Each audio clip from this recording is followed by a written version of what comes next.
Thank you. Yeah, sure. Okay, so we finished. We started last session post-fight with Rahi. We investigated her body and then her room. We interviewed Garath, the talking skull, to find out what he can do. Apparently, he can raise the dead, cause fear, and contact Calatharius. Lenara decides to take him along with us, along with Rahi's paperwork. We ask Garath where the Star Gem is, and he doesn't know, but he seems afraid of what happens if we find it. Garath is over 1,000 years old. He was a high priest of the temple, but was killed and woke up like this. We head back into the main chamber and find the acolyte's quarters. Behind a panel is a wall safe. Inside there's 4 small boxes: one gold, one silver, one lead, one obsidian. The obsidian box is trapped with a glyph of warding, but thankfully Lunara has detect magic up and is able to spot it. We pull them down to the desk with Mage Hand, causing a trap to go off, I believe, that obviously we were well out of the cone of.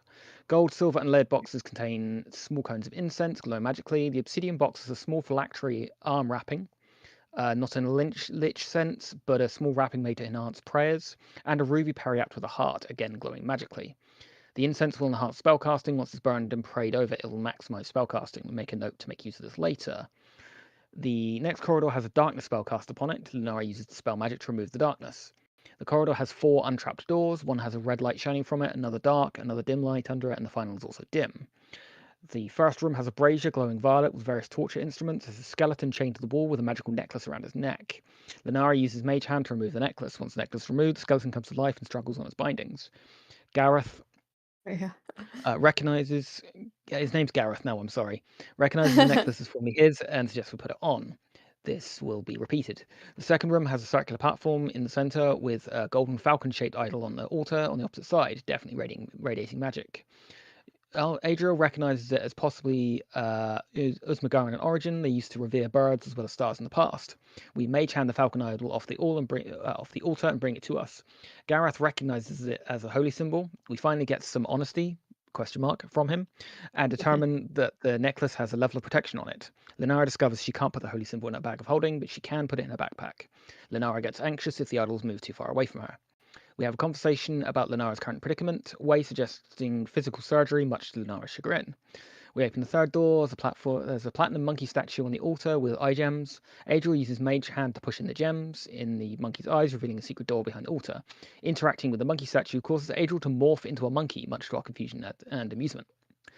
Sighing, Lunara puts on the necklace to see if it'll help, but discovers it's a necklace of strangulation. We roll initiative and try and remove it. Way uses oil to help us loosen it, and then Magnus is able to use remove curse to disable the necklace and finally let her breathe.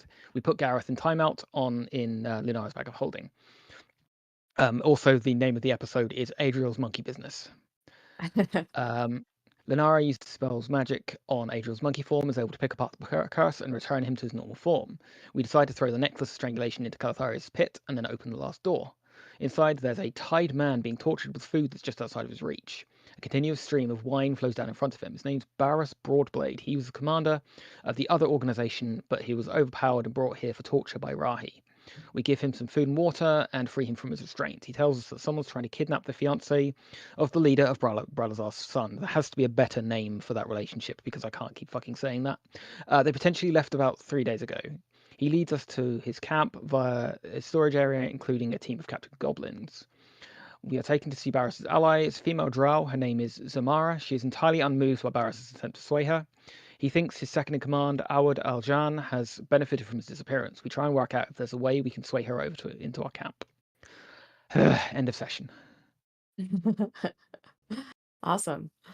I forgot how wacky last session got until you read it back It was a in bit, such a yeah. short time frame. Necklace of strangulation. That's hilarious. That is probably one of my favorite magic items in this game. I read it and I was like, oh, please someone put that on. Please someone put that on. Okay. So we are down here in the Temple of Set.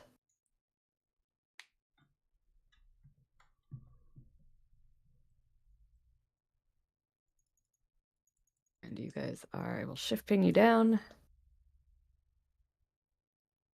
You're down here. You had at the end of last session talked about ways of convincing the drow for aid.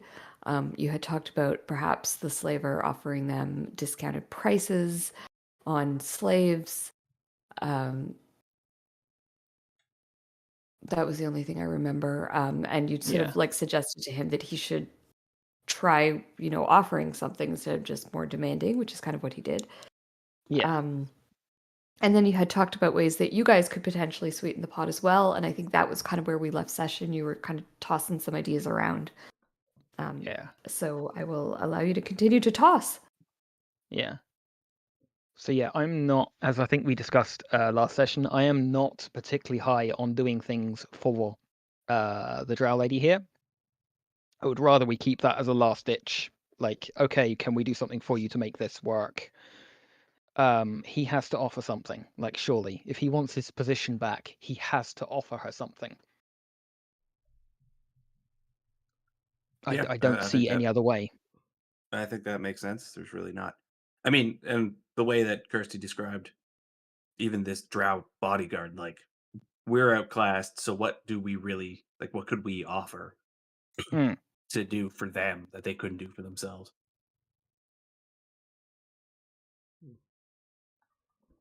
You know, except Yeah, for I save the think. world. I mean, we can do that. Yeah, yeah. Well, I mean, we're planning on doing that anyway. That's kind of incidental. I guess I kind of look at him and go like, what can you offer her? Like, what are you willing to do to get your position back? Because it's on you. Barris says, I'm willing to help. I'm willing to offer to a point, but you have to understand, I need to make money from this, and the people who work with me, if I don't, they're already taking over my position. I don't have a strong place to stand from right now. If I tell her that I'll give her a 20% discount, I don't know that I would have anyone to work with when I get up to the top. So I'm willing to be flexible, but I have to be careful in my negotiations. I Yeah. also I this small is only a small portion of the organization, obviously, as well. I have people in Bralazar who I report to, and I would need to make sure that they were receiving their end of the profit as well. I can certainly offer a discount on slaves or a first pick on the slaves that she wishes. Hmm. Well, the other Uh, thing to consider is just because you make a deal here now with her doesn't mean anybody else in your organization has to know the details of said deal. no, but I do have to honor the deal. Oh, Uh, that goes without saying. Yes, you still have to honor the deal, but just like you can go back up there and get control back of your station, and none of the people who work under you need to know what deal you struck or that you struck a deal at all. no, but I do have to pay them the same. Yeah, no, this is going to be coming out of your pocket, and at the end, said and done, you're taking a hit, not your company, like not the people who work for you, not her. This is going to come out of your pockets. You see my problem then.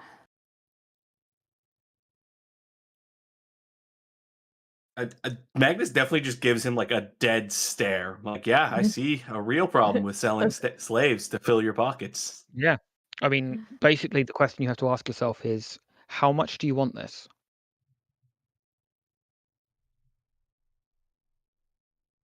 Because that's the limiting factor. I will offer her a 15% discount and first pick of any slaves. Worth a try.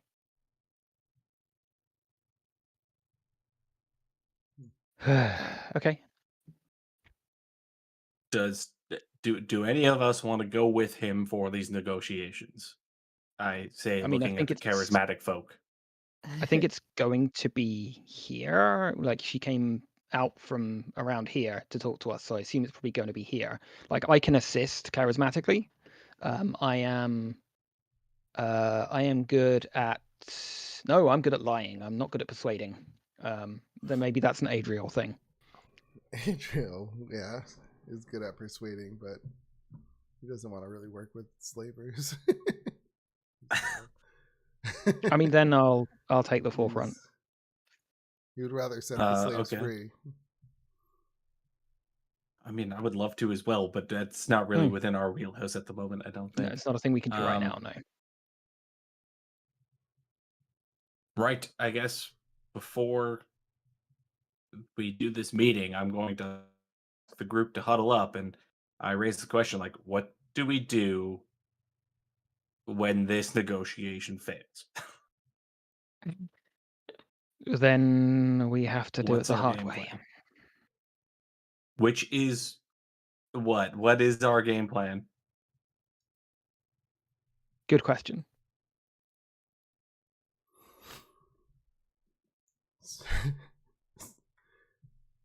Adriel, in his I mean, arrogance, just like set the slavers free. that doesn't help us with the kidnapping problem that we currently have. I mean, I guess we just have to confront and like go up there without the support and confront them, and then you're going to have to rely on us to help take them down. As crappy as that idea is. I suppose the alternative is we go on our own. We go deeper into this godforsaken temple thing and attempt to find a spot that we can catch some rest. Sure. I mean, I think we And had, yeah, there was a dorm area back near the start that we could potentially barricade ourselves in.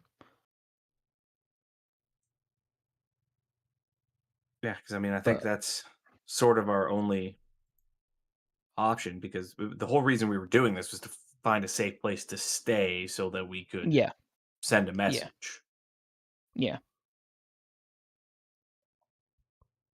Yeah, I guess plan B Oh. is, yeah, we just find somewhere to rest and then send the message in the morning. So plan B is abandon this guy in his hopes to get his position back, and we just do our own thing. I guess so. I don't see how we help him without like taking a long rest. Yeah, because I'm pretty tapped, Yeah. and I don't feel like fighting a whole army of slavers. You know, I have some spells, but some magic left. But Same. yeah. Okay, let's Okay. shoot our shot. Okay. So you ask for the Drow priestess's presence once again, and she looks miffed when she comes out, having been disturbed twice. I think at her showing up, Magnus leaves the room. I don't think he can stand to look at her or these slavers in general. Okay. She looks slightly more miffed. Mhm. And she I- says, yes? I look over to our friend here and kind of nudge him forward. Kind of, come on. Time to do the big He says, Zamara,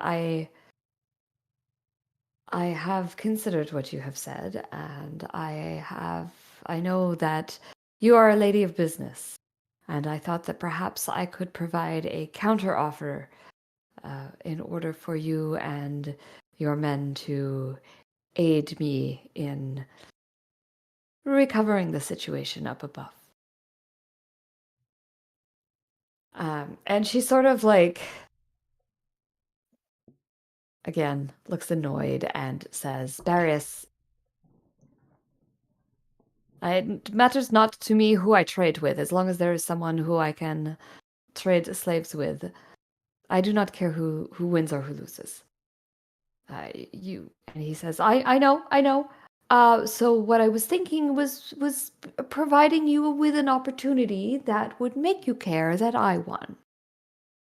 And she raises an eyebrow and she sort of curls her lip, but doesn't say anything at least. And he says, look, if If I am the continued leader here at the Oasis, I am willing to offer you 15% and first pick of slaves when they come in.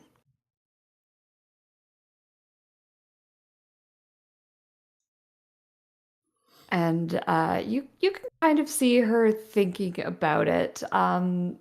And I'm gonna roll a persuasion roll for him. Lunara, do you want to aid in him in any way before I make that Yes, I roll? will.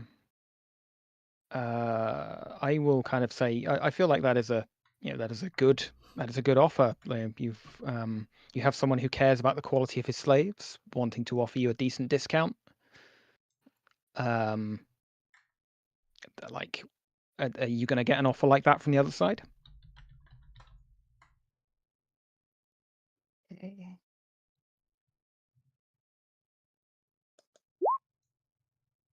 Oh, fuck yes.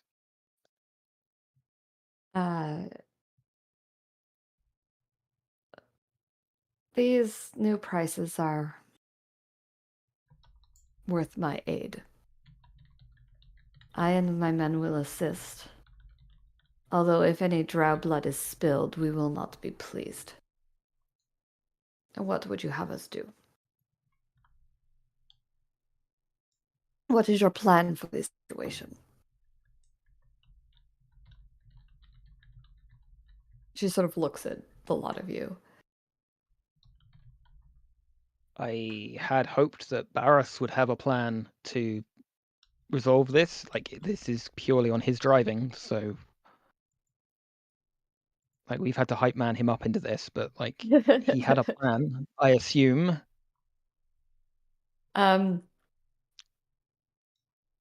So he says, look, I just have to deal with my second in command. And once that has happened, I'm sure that everything else will fall into place. It's just a matter of dealing with him. He's a formidable foe. So if you could possibly just come up and stand with us while we speak to him, that would be quite useful. And she says, very well, we will come and stand with you.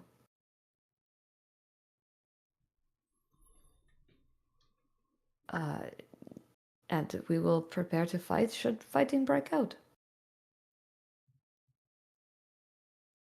You let me know when you're ready to go.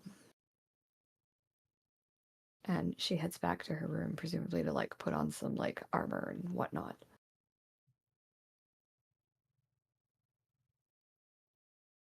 Well, And that he went better kind of than it looks could have he looks at the rest of you. He's like, well, that worked. done. Good.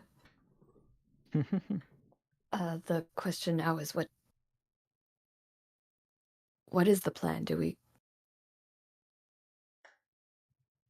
We can go up and we can. I mean, question is, do you challenge him directly? Do you like we are not the best equipped for a direct confrontation right now. We've had a fair few fights already today. Uh-huh. Our objective is we need somewhere to rest. We need to secure somewhere to rest first before we go into anything dangerous. Well, we can rest here for the night if you think that is best.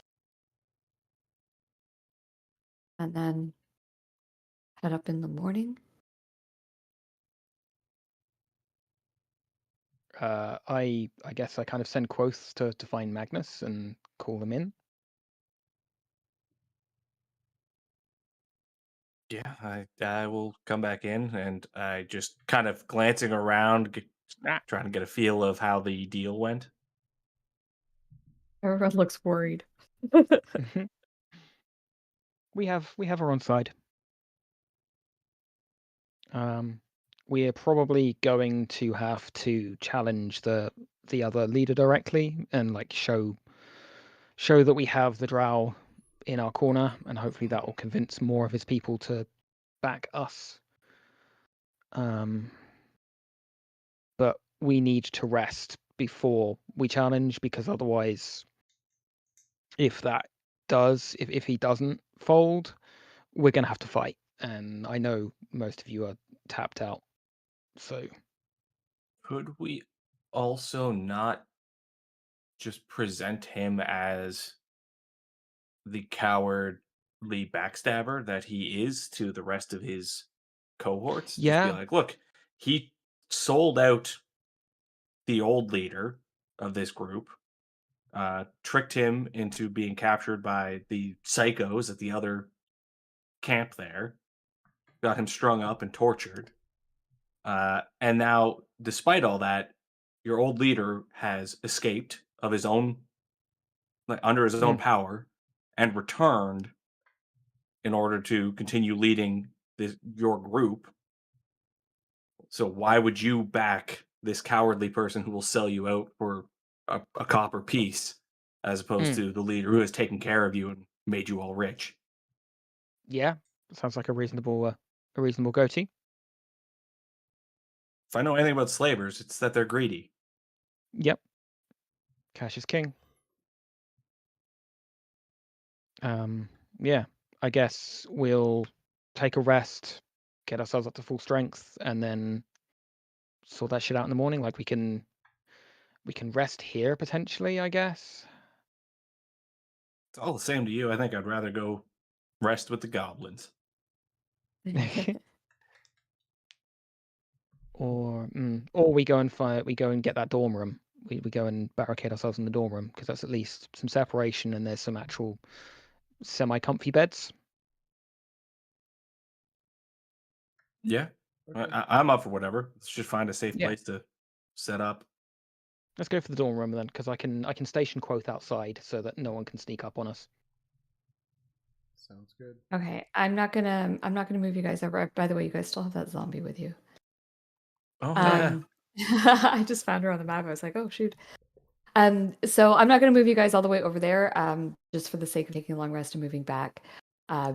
Going back there was a smart choice. Kind of gets you out of the slaver's way, so that people aren't aware that you exist until you're ready to let them know that.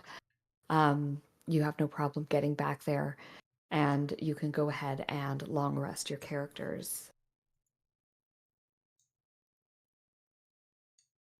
How is Okay. does anybody talk? What have we done with Gareth? Is he still in your pack, or like? He was in the He's pack. I think we let him out of You put him in the back of holding. No, I think I put him in the bag of holding, and then I let him out after a while. I gave him Oh, that's right, you did. yeah. I know he's So not he's just super useful, but like, do we have any questions for him? Because obviously, if we try to ask him anything useful, he's going to lie to us. But Yeah. maybe his We lies will tell can. us useful information. He has the ability to cause fear, so we could maybe get him to use that in our favor. Yeah, we could prep him for having to deal with the slaver, I suppose. Mm.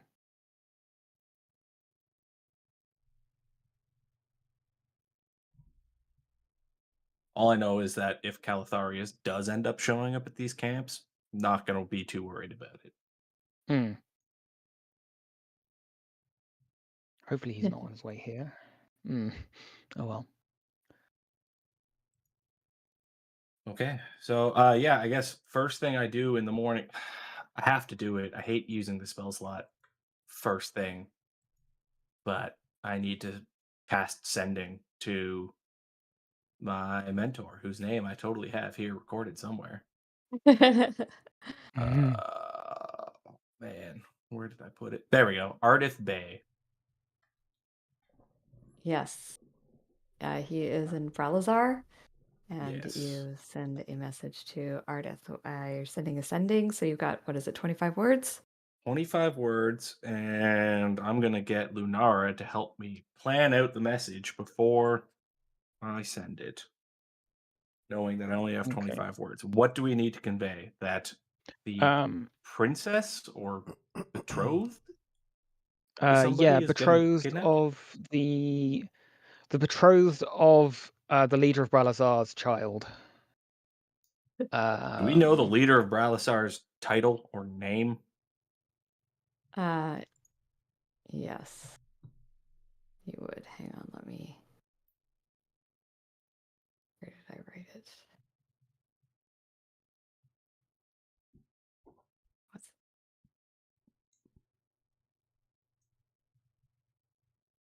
Or even his son's title or name?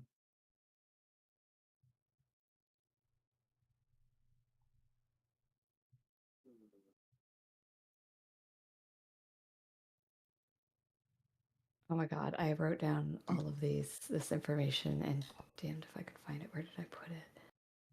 Honestly, sorry. my organization's the worst. I always have like 6 different places I record stuff. That And is it's like, my nope, not issue in that right now, one. to be honest. Here we go. Palace. Sheikh Kasim Arslan. You're gonna have to throw that one in chat. Yep. Sorry. So that's the Sheikh. Oh, come here. Excuse me. Chat window oh yeah, just died. Hassan What? Prince Hassan is marrying Princess Shadala. Yeah, thank you. Yes. I can't.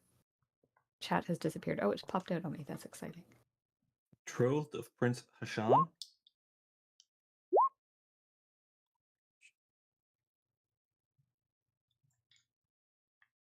I can shorten that. I can just say Princess Shadala Yeah.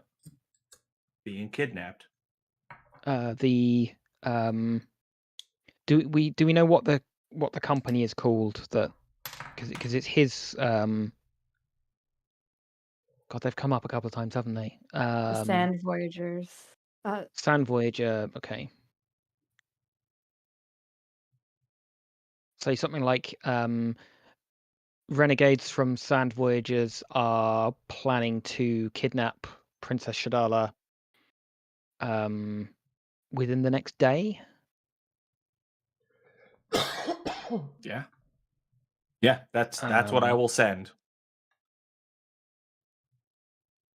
Please. I mean he's smart. He knows. Yeah. Like, I don't need to ask him. Like, hey, can you please intervene and make sure Yeah. that she's protected? That's his whole this whole jam is protecting stuff. Sure.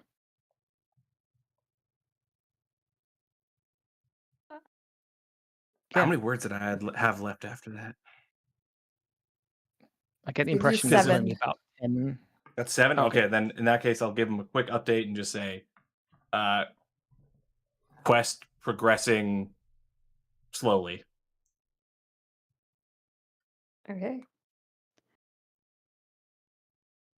You get an answer back that says, now I've got to do it in reverse. Darn it. It's the worst. I Yeah. get it. I though. get why these rules are there, but oh my god, is it I tedious. know. It's enough math in my game. I don't need to count words too.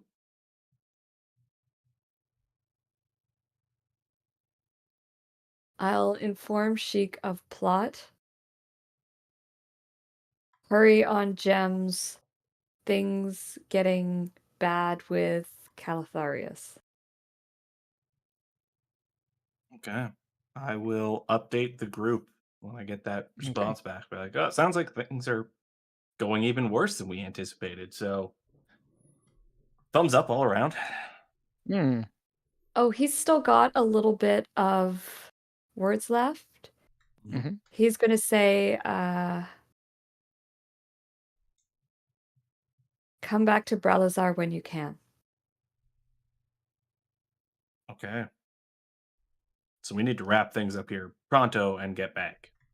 Yeah. I guess, we get this one and then we head back. Probably makes sense because we're going to be due for a resupply pretty soon, I think. Yeah. And I'd rather not buy from slavers. Likewise.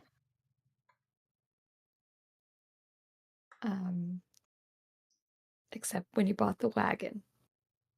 Well, sometimes you don't have choices. Mm. Like I said, I'd rather not buy from slavers. Sometimes you just don't have a choice. Will if I have to. Fair enough.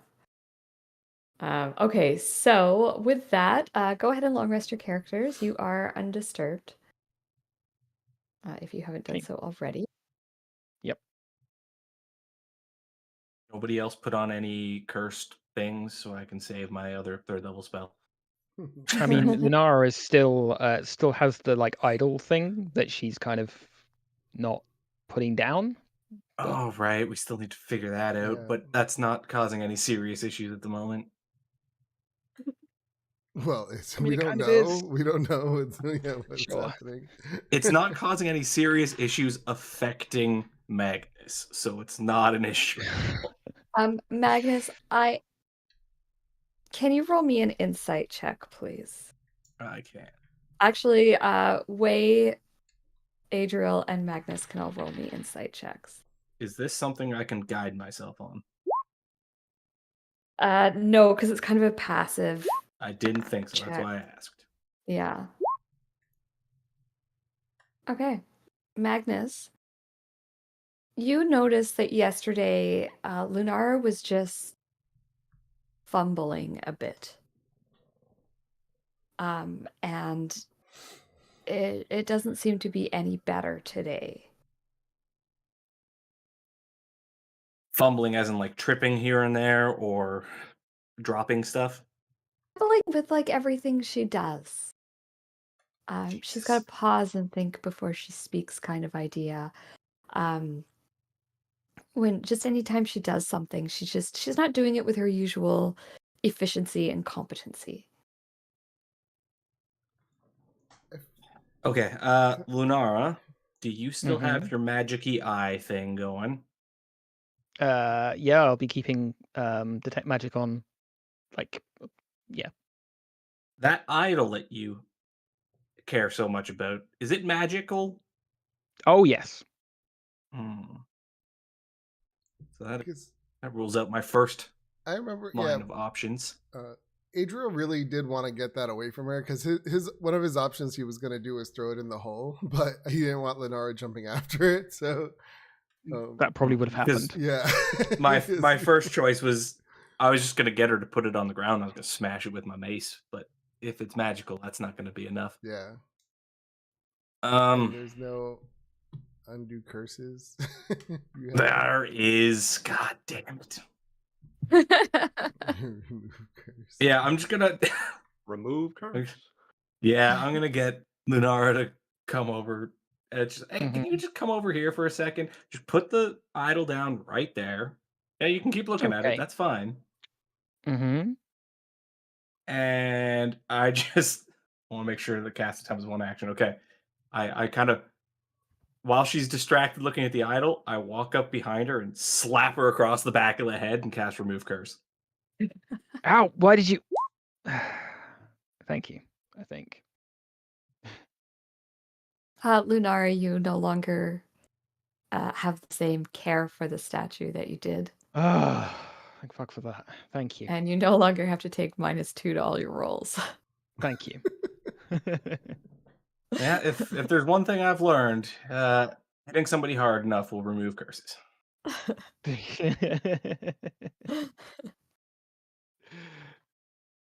And I'm out of 3rd level spell slots, so let's try not to have to fight this guy. That was Yeah. quick. Awesome. Yeah, how are you out Yeah, already? blew through all 2 of them real quick. Because you're sending spell. Now I know you're not affected by the curse on that idol. Mhm. Is that like a permanent thing? Like if you touch it again, are you gonna get cursed again? What are we doing with I this think we should statue that's sitting in the middle I of the think floor? we should bury I think it. Mm. it. Hide it. I think we should not touch I it. think. Yeah, we avoid touching it. Like it affected me as soon as I actually touched it. Like when I picked it up, even through like a cloth, it still affected me. So we will move it. Shit, is there a slaver we really hate that we could be like, hey, look at what we found. Why don't you come grab this? We'll Hey, mage look, hand it. present. Yeah, I mean, we could also just mage hand it through the Calatharius hole. Wasn't it too heavy?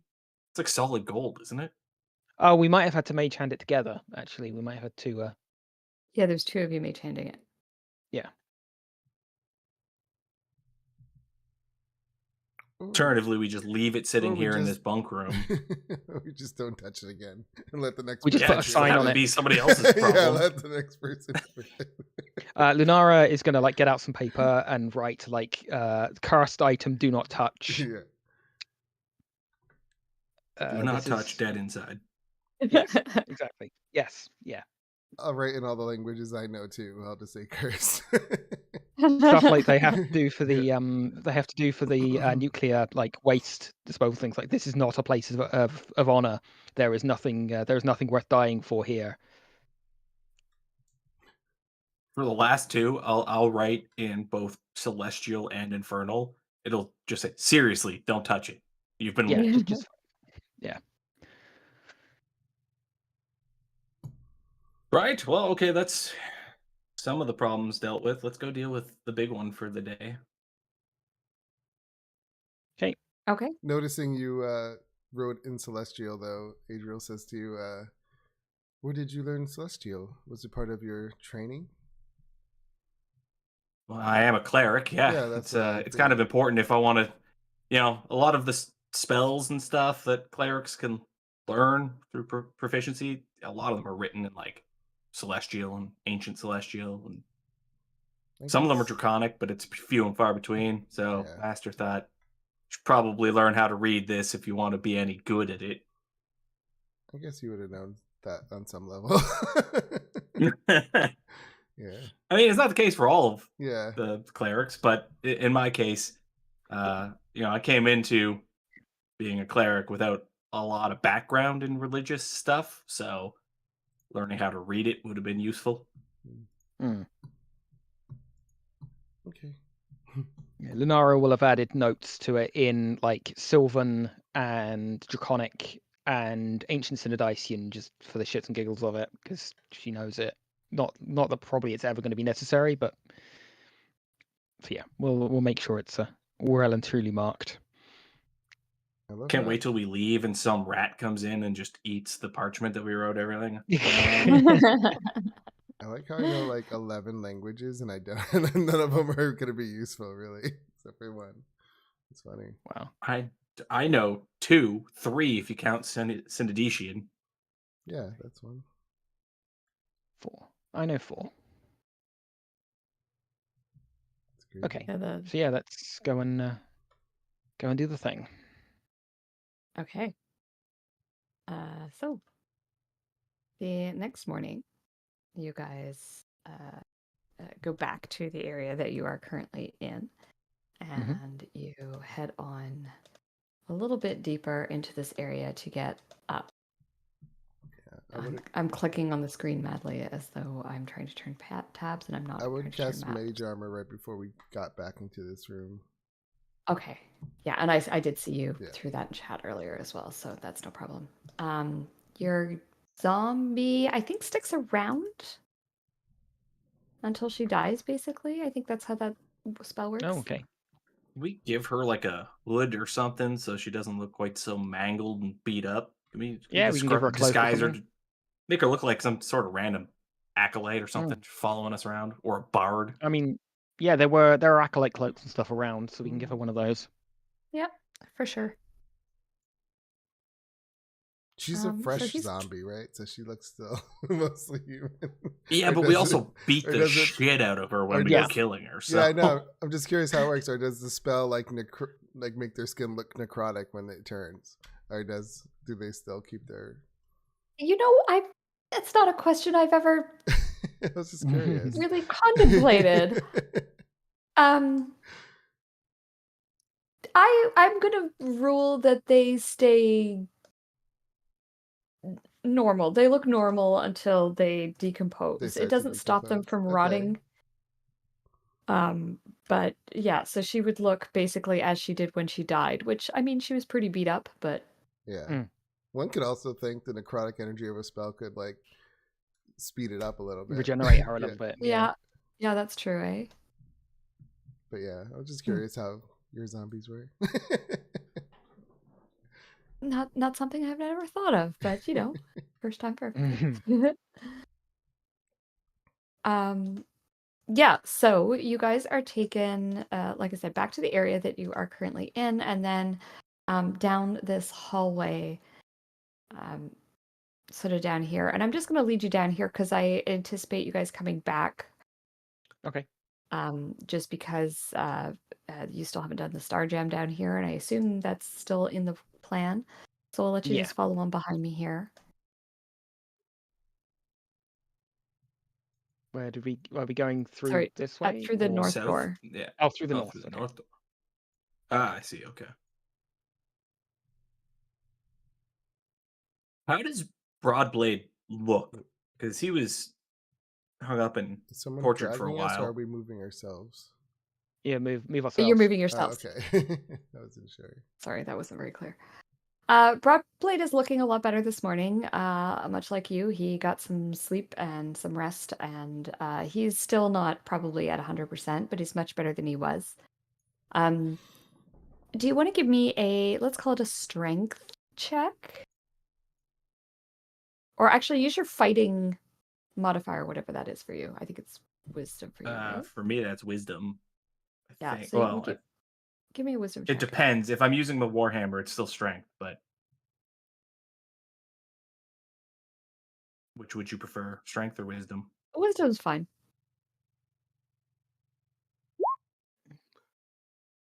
Yeah, so kind of looking this guy up and down. He doesn't look like much of a fighter. He doesn't have any weapons on him currently. Presumably would have some, but he was recently a prisoner.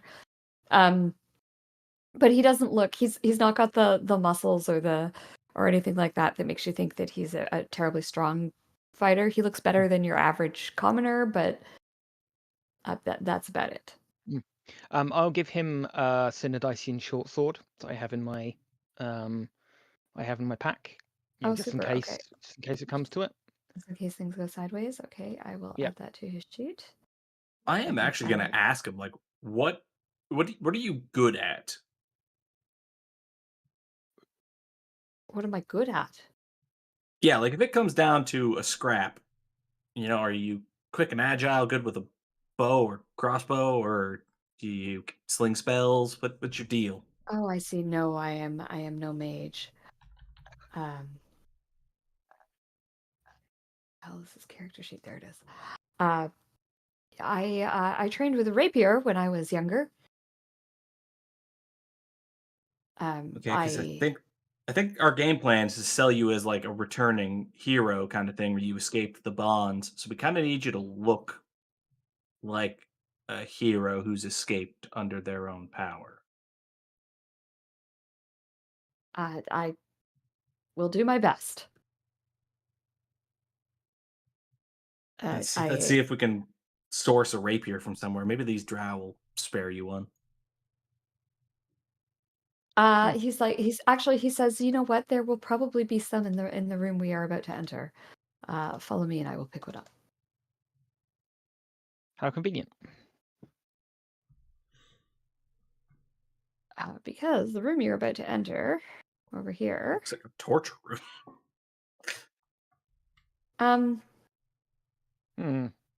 It kind of does. There are definitely some implements of torture in here. There's also some weapons hung up against the wall, one of which is a rapier. And let me read you the description for this room here.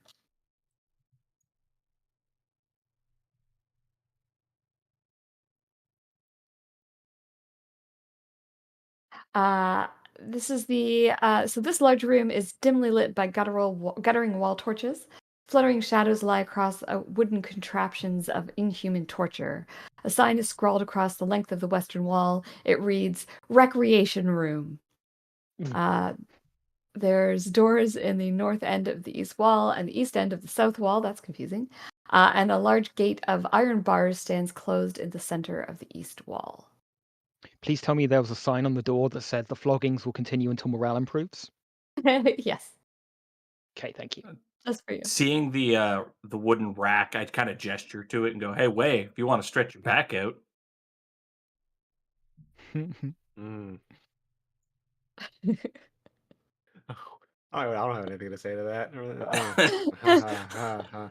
Right, very funny. Very funny. I'm dying of laughter. It's better than dying of dying. Oh, shit. I And have to catch up. Sorry.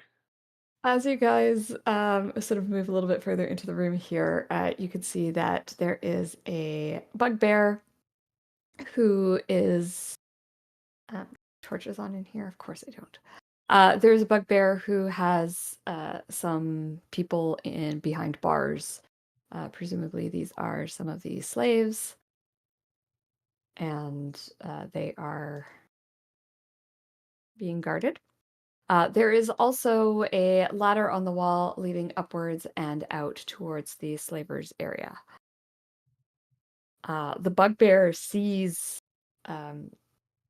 Barris and says, "Boss, you back?" And he says, "Yes, Barris. Have you seen what's going on?" "Oh, boss, you in trouble. Al John is taking over the camp. He says you're dead." "Yes, I know. I was taken and by the cultists across the river, across the oasis, but I have freed myself and I am back." "Well, be careful, boss, because Al-Jad's making all kinds of new rules. He's not going to like you being back." So he says, okay, but just don't say anything gonna about have my a- return. Well, let's figure out what these new rules are. You can Also, go because ahead I'm a and talk glutton to for them. punishment, I am going to take a peek in here and see if I recognize any of the faces in any of the cells.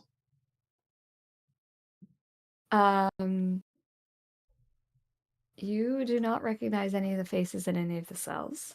Oh, thank goodness. Is That's something at least. is You do see Adriel? children. Is Adriel the only one who's really mad right now? Like, because he's I no, mean, you are Magnus is mad, he but like sees getting these ourselves killed in slaves. here is not going to do anything to Yeah, help just in the walking grand scheme of away things. from this is I don't know. I feel so Temporarily. wrong.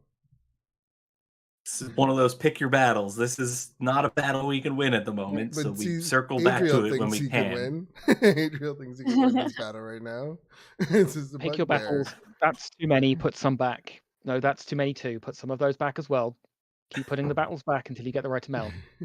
This is an easy fight for Adriel. Like in this room, yeah, easy fight. It's everything outside of this room that's not an easy fight. Yeah. You can see him clearly getting really frustrated. He's looks like he's about to like attack. I think seeing that Magnus would probably like in a manner that looks casual as if I'm just kind of squeezing by you, I'll put a hand on your shoulder and just say, "This isn't our fight at the moment. We'll come back for it." Okay. Yeah, he's like breathing a little heavy. You know what? I'm gonna roll.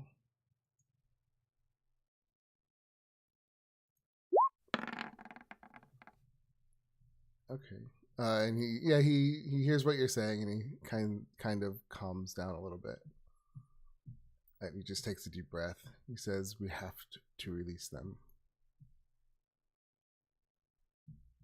Meaning like And, And yeah, Barris just as I walk by, just like we're no use to anybody dead. So let's finish one thing at a time. he you guys nods. see Barris taking note of this conversation. Inside what you're looking into here, Magnus, you can see the bugbear, who's clearly the jailer. You can also see a few human slaves. You can't see them all, but there are lots of cells here. There are also, you can see 3 children and a strange sight, a man with a snake for a head. Is This it like a is Yuan Ti or something in the he back has a corner? Yuan-Ti Malison, yeah.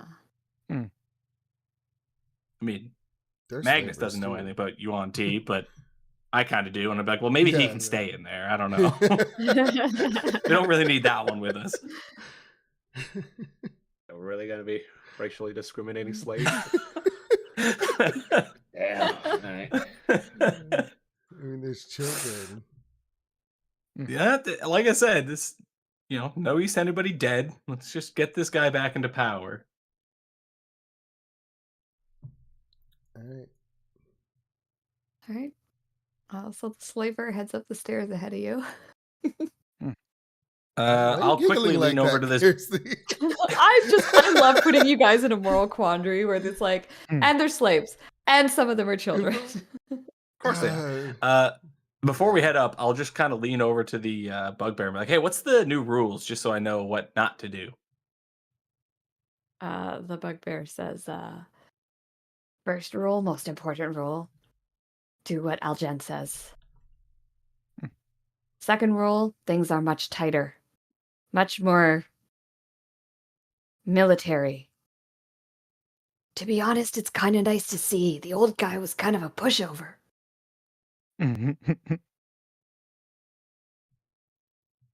Any other important ones? Those the big ones? We're getting more use out of the recreation room. Yep. Awesome. Good stuff. Let's go get this guy back to being the head of a slave camp. And just to sort of refresh your memories, I realize it's been a while since we played. You were aware that Barris is a little bit more careful with the condition that his slaves are sold in.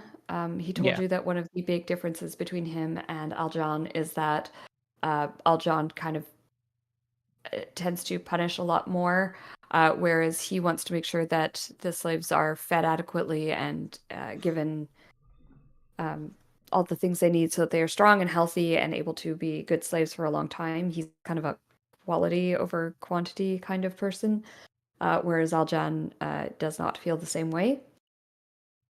Yeah, I mean, the good not that guy that beats is them with the good Yeah, guy beats them with the exactly. rubber hose instead of the wooden stick. Not that He's that a is Yeah. any Christian. better. He's a slave owner, but god damn it, he's a Christian. Slave Oh man, I hate this whole camp. Let's go. It's just Yeah. Okay, and I apologize that this map does not look great when zoomed in. A little low res, but it's okay. Yeah. Or are we we've gotten missing- used to I'm playing missing Blades Roy. with like no maps, so this is kind of nice. All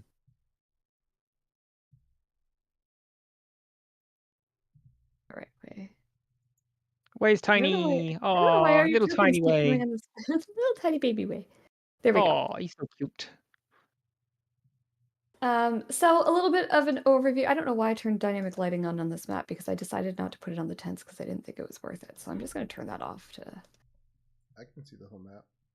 Yeah, it didn't do we- anything for me. So Yeah, that's why I had it on dynamic lighting, but it was Oh. forcing character sight lines for no reason. So you guys come up inside of this one particular tent that you are currently standing in. There are a couple of guards inside of here who look very shocked to see Barris walking in. And outside of the tent, when you sort of peek outside, it's a fairly well organized tent. It's a fairly organized grouping of tents. If you remember, there are 2 sort of like circles that are around the exterior of the whole Yep. encampment that are shimmering with 2 different kind of colors. So obviously that's not on this map, but do keep that in mind if you decide to run for, I don't know, whatever reason. Mhm. The center tent here is obviously where the leader would be. And then you are told that the longer tents are the ones where slaves are kept, in addition to the cells downstairs. The cells downstairs are kind of for some of the more rowdy prisoners, or Yeah, the ones who are being petulant traded, kids. or ones who are being traded to the drow. Whereas the Don't- ones that are going to oh my be god. You're just really pushing all his buttons right now. I know. Whereas the ones who are sort of going to be going on the caravan to Bralazar to be sold are in the longer red tents up here. They're kind of kept up on the surface. There are caravans and things that are stacked around. And there are also some defenses. You see there are some ballistas and items like that. Mm. And I Actually, would like... sorry, it's called it's ballistae, plural. Thank you. Oh, The ballistae are around. Thank you for that correction. Hey, I like learning how to say things Um, properly. I think while we're like traveling up, I think Lunara would be standing relatively close to Barris because she wants to talk to him briefly and make him aware of a few things. Sure. So I need you to be aware that we do not hold with slavery. Like you may have seen our reactions, you may have seen my friends. We're not I've fans noticed. of it. So our support comes with a cost. It is not free because if there weren't other things in play, we would probably have kind of just left you, knowing what you do. Okay? I am aware of your feelings. You have made yourselves perfectly clear without stating Yes. it directly, though now you have stated it directly. Yes. We will discuss when this is all resolved, but know that there will be a cost. I And just I'm remind not you holding that, you as heavily over a barrel as the drow is, but there will be a cost. and I do remind you that part of that cost for you is having the drow aid, and that means Mhm. that I have to be able to sell them prisoners. Yeah. Speaking of which, I will put I'm them on the map. I'm not talking about destroying your business. I'm not quite so naive to think that I could get you to go honest. But this also does not come free. That's all I'm saying. What are you talking about? I'm an honest slave trader. Pick one. Yeah, you wanna can't be using those two words in the same sentence, yeah? He says, all my wares are exactly as advertised. I am fair with my fees, and I offer refunds if they die on the way back to your home. That sounds honest and fair to me. I definitely look at Lunara after that. Like, we need to wrap this up quick. Yes. Little thunder And somewhere scanning off in the around- distance. Scanning around, I just what are all the tents made out of? I would think probably animal hides, or no, you know what? Probably canvas. Canvas and oilcloth, maybe.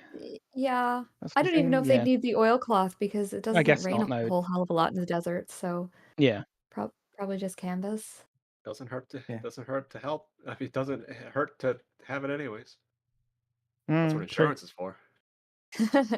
Well, I mean, also, actually, you Yes. get like in the early hours in the desert, you get the dew, the Oh, that's true. precipitation anyway. So they probably do want an oilcloth to stop themselves from just being like having a free shower every morning. Right. That's probably, yeah, so canvas and oilcloth, we shall say. And on a flammability standpoint, like solid 6 out of 10. Yeah, sure. So a Okay. lightning bolt could Just ignite the- just make a note in case I have to. Let's get this meeting over with. I want to get out of this hellhole. So is there, before we go marching into the tent here, is there anything that I need to know in terms of like how you want? Are you offering any suggestions to Barrios as to how to proceed? Are you just kind of gonna let him take the lead and stand behind him menacingly? Do one of you want to do the talking for him? How are we handling this situation? I think the I want suggestion to. was him as the. Go on. Sorry. I was gonna say I want to talk to slavers even less than I want to be around slavers. So Magnus is going to be Mm. very quiet and very tall and very mean looking. Like Okay. Lunara would happily do some of the talking, but it's probably up to Barris to reclaim his position here. Okay. Adriel's just trying not to go nuclear. That's all. Mm. That's You pretty think much where Lunara? Magnus is at the moment. I think a lot of this is Like- just control yourself a little bit longer. Lightning is arcing a little over his body every now and then. Little arcs. I think my Okay. suggestion to Barris would be like, you really have to sell the idea that this leader and possibly even some of his private guard sold you and perhaps other people from this slave trading camp to the other camp. Like basically sold your own men into slavery. Yeah, got And got it the won't. other camp to do their dirty work for them. They weren't brave enough to do it themselves. Yeah, and who's to say he won't do it again? So like really sell Yeah. that point and that it would be in all of your minions' best interest to side with Interests. you, Yeah. especially since the drow want to deal with you instead of him. So I guess in a way, Adria would be looking a little intimidating to other people because he would be clearly frustrated and angry, arcing with like little arcs of electricity over his body. So in a weird way, I guess he would be helping in this situation. Okay. Yeah. Not intentionally.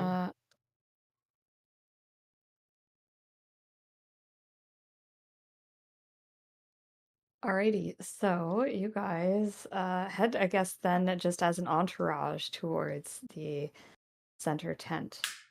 Mhm. We're gonna kind of theater of the mind what things look like on the inside, just Mhm. for starters here. But basically, when you walk in, the tent itself is quite lush is maybe the best way to put it. It is very it's very fancy inside. The tent itself is quite spectacular. It's very large, as you can see, and in the inside of it, there's like sort of like cushions. There's probably like a hookah going. There's a small like central lamp. There would be like silk cushions and there's silk draperies on the wall, and rugs on the floor and sort of like those like Persian style, like really beautiful designs, all that kind of thing. It's very lavish on the inside of this tent, very comfortable. There's a big platter of food, and like things that you can't normally get out in the desert, like fresh fruit and all that kind of thing.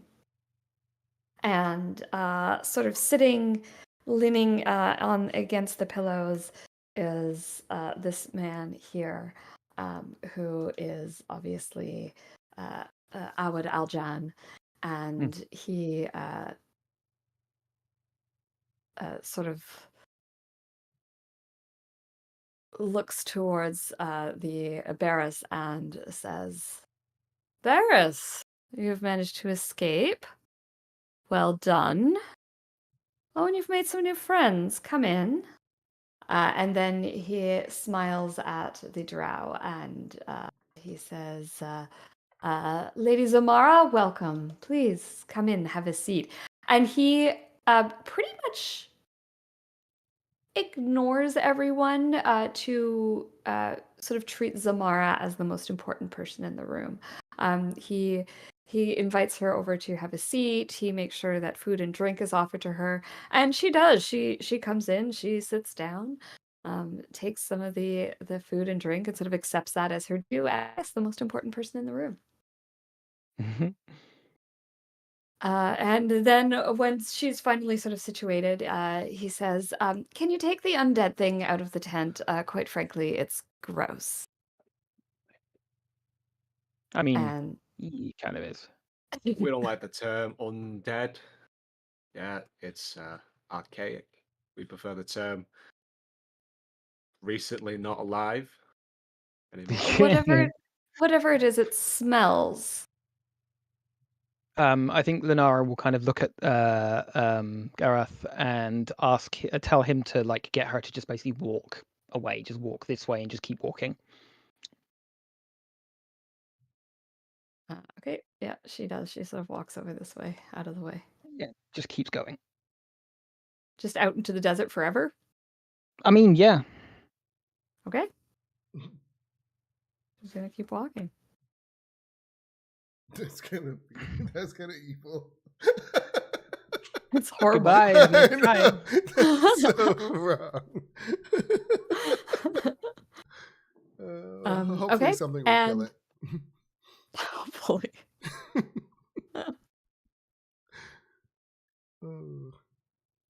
Oh. So yeah, so we've got inside. I'm just gonna put this guy. I'll just show you him on the map, and we've brought her. She's kind of sitting down. Her guards are sort of flanked near her. Obviously, she is their primary concern. And he comes in, and he sits down also. And Aljan sort of waves his hand at the rest of you and says, "You may be seated if you wish. I sense some negotiations coming on." The other thing of note is that there are a couple of big burlies in the room. What am I pushing Shift O? Control Shift O. There we go. They are just basically two really big dudes. They're kind of bare chested. They've got like studded leather and like that X across their chest kind of deal. They've got round metal shields that are currently sort of slung on their backs.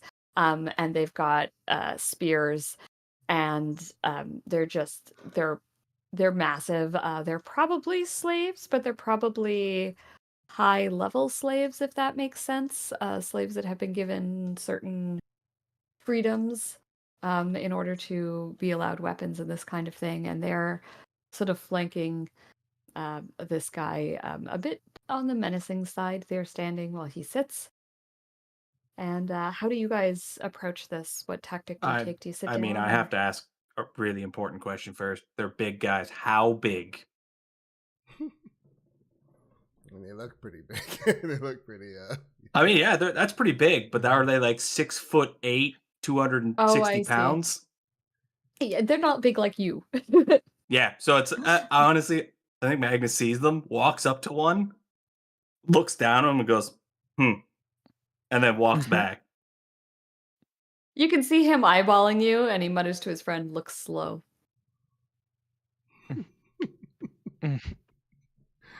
That's all Magnus does. That's the most talking he's going to do in this room. All right. Because otherwise, he's going to say something that the party's going to regret. So, do you guys kind of take a seat, or do you kind of stand there and act as bodyguards? Like, what kind of approach do you take? I think Lunara will take a seat. Okay. Magnus is going to stay at the door. Okay. And what about Wei? Sorry. How close are the where are the other bodyguards in relation to us? Are they directly across? So the two is pretty much what you can see on your map here. So they're kind of like beside and a bit behind the boss there. Okay. Like I was hoping behind, kind of like I was hoping I could annoy them by chit-chatting with them. I'll just stand in the back. Okay. Menacingly. Yeah, Adriel's just not menacingly. He's kind of he's not being aggressive, but he's at ready like to shoot a lightning bolt at somebody. Lightning. Yeah. Okay. If something goes wrong. On So- our walk from the one tent to this one, how populated did the camp seem to be? Like, what time of day is it? Are they wandering around? Oh, that's a good Was point. Yeah. there a lot of guards, kind of thing? So it is it's morning, fairly early morning. So the camp's probably in one of its busier phases as people are doing things before the day gets too hot. It's pretty heavily populated. Um, there's a few kind of I mean, let's face it, whenever you've got slaves, you basically have to have people keeping guard over slaves. Particularly slaves like these that are a lot of them are new slaves, so they're more likely to run and to try and flee and that kind of thing. Um, so there's a decent amount of people walking around with a decent amount of weapons. A lot of times they've got, you're noticing that in addition to spears and things, they've also got like cat and nine tails and like more like punishing type weapons. Um, and so yeah, there's a good bunch of people around. There's also like just the things that you would need around this type of camp. So there's like a blacksmith who is capable of putting on slave collars and the manacles and taking them off as needed. There's people in charge of like supplies and that kind of thing. So it's a fairly busy camp, and there are a lot more armed guards than you would normally expect in an encampment of this size. Can I have done a perception check as I was walking through? Sorry to Or backtrack. what are you kind of looking I for? just That's wanted fine. to see like if like he wants to look at like Magnus just did at the I can't speak right now at the guards and everything and see like is it too much for them to handle in the sense. If it was you guys versus the camp, it would definitely be too much for you to handle. Okay. Yeah. You guys are aware that some of the people support Aljan and some of the people support Broadblade.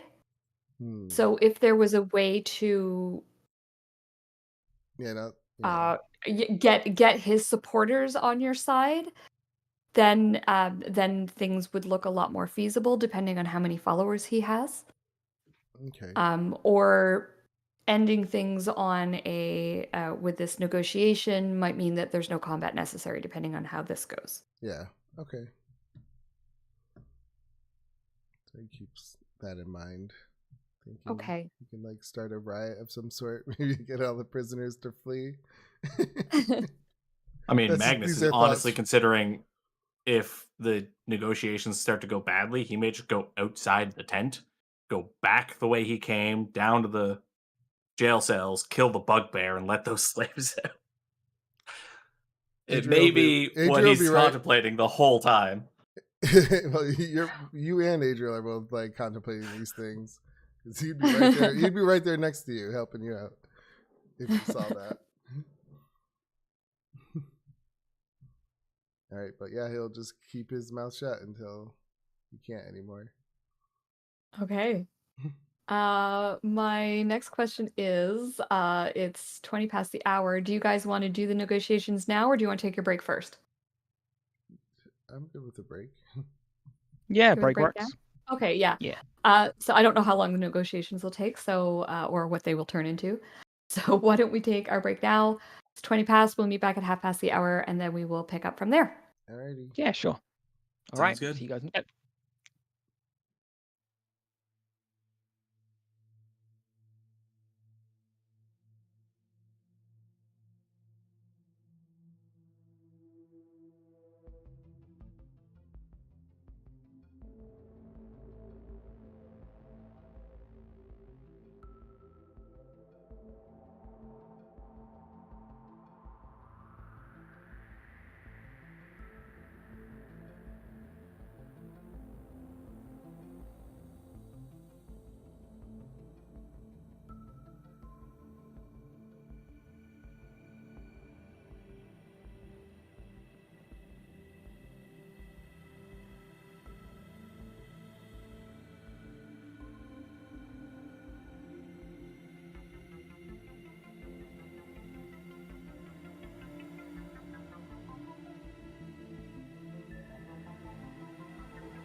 Yeah, this is a fun part of the story.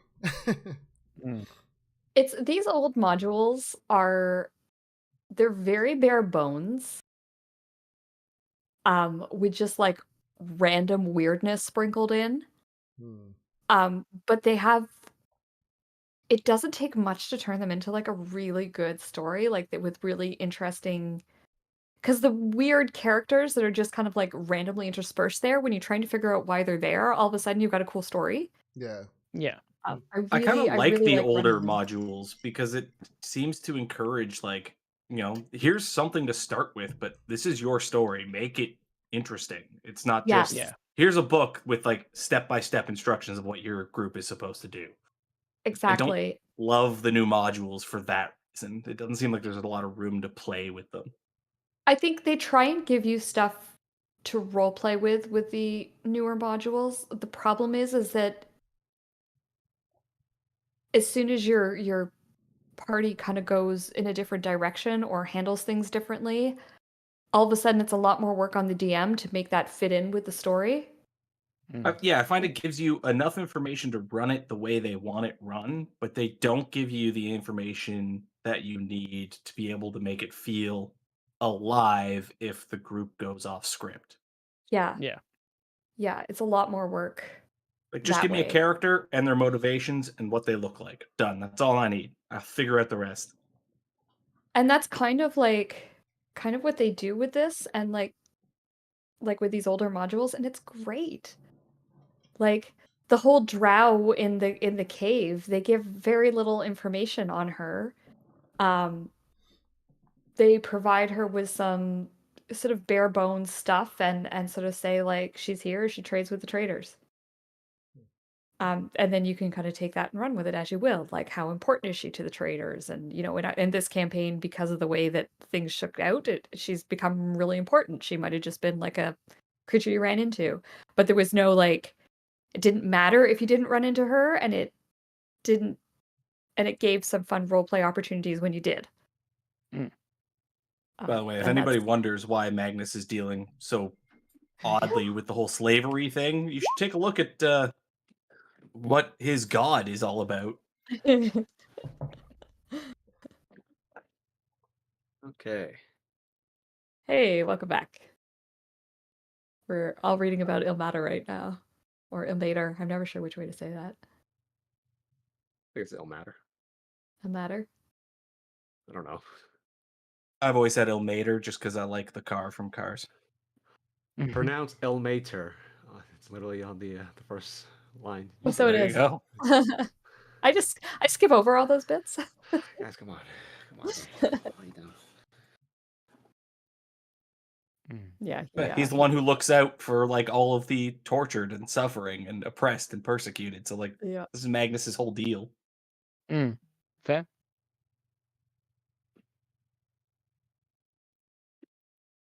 Okay. Adriel will sorry, go whisper. ahead. Sorry, Adriel will whisper to Magnus if he can, like as quietly as possible, like, "I'm ready when you're ready." Oh, Yeah, dude, probably just like Because he would notice Magnus is like the same, and I guess kind of yeah. Oh yeah, like Magnus is just clenching his jaw so tight you'd think you might hear cracking molars in the back. Yeah. So he just like kind of reassures you, like he's down with whatever plan you want to take as well.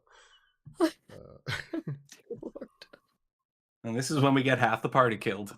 Let's go. No. Okay. Lenora will save us. You're the god. You're supposed to save us.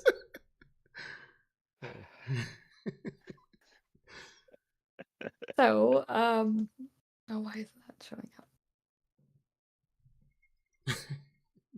He has faith in her.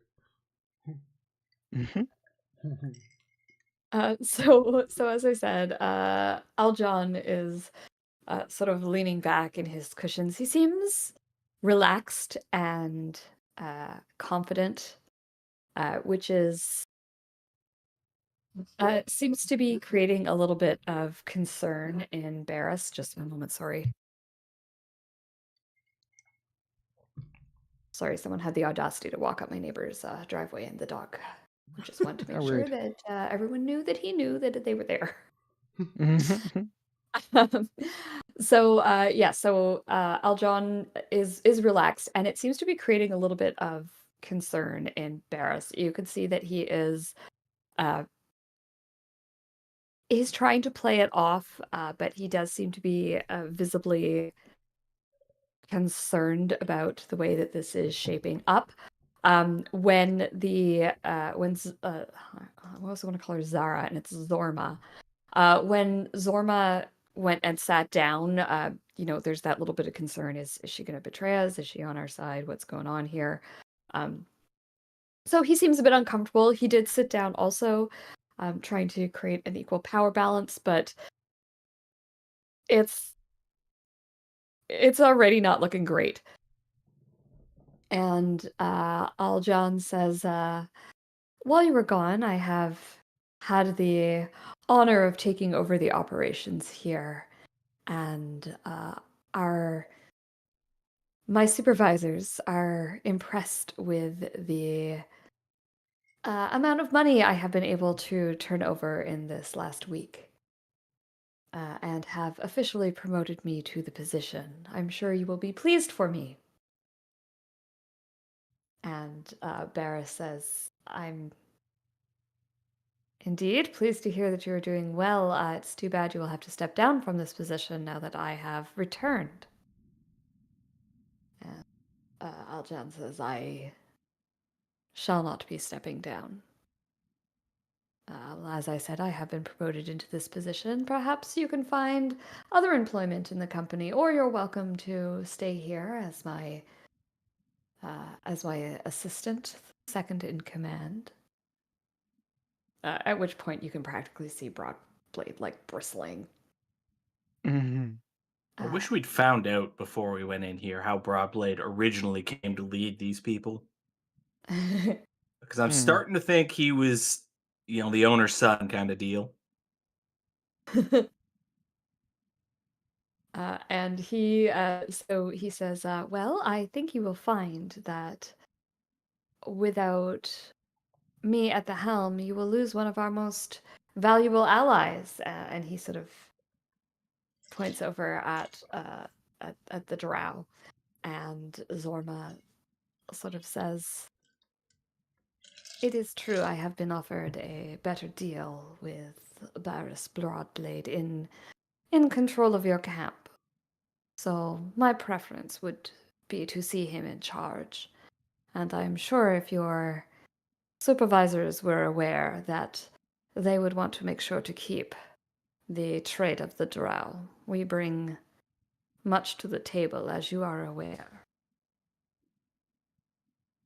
And Aljan leans back and says, well, of course, I'm well aware of how important the drow are. I'm more than willing to negotiate with you so that we can make sure that you are happy, Zorma, and that you are receiving the best offer that we can possibly give you.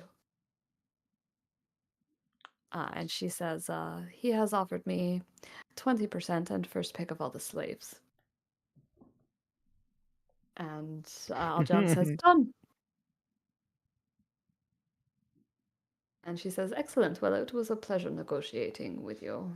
And she shakes Aljan's hand and she walks out the door with her 2 guards. That actually could work out okay. I'd rather not have to fight the drow in here as well. And Yep. they disappear back down the hole. And Barris looks infuriated. And Aljan says, I'm pleased to see that you are doing well, Broadblade. You are, as I said, you are welcome to stay here the night. I'm afraid I do not know your friends, so I think that they must spend the night outside of the. They must spend their time outside of the barriers. You may go now. And at this point, Aljan is just like spluttering. He doesn't know what to do, and he says, "Like you can't do this. You can't do this." And Aljan says, Linara "I will believe I kind of just have." will speak up and say, how will your subordinates and maybe even your supervisors react when they find out that you sold out Barris here to the, I can only say this kindly, crazies over the other side of the clearing to move him out of your way? I get that business is cutthroat, but how much respect do you think you're still going to have that you made someone else do your dirty business for you? And so unsuccessfully. He lets out a bit of a laugh and he says, how do you think Broadblade got this position? I choose not to care. Yes, my subordinates, as long as the job is getting done, my supervisors do not mind who does it. And in terms of my subordinates, they will do as they are told. They make their money and that's all they care about.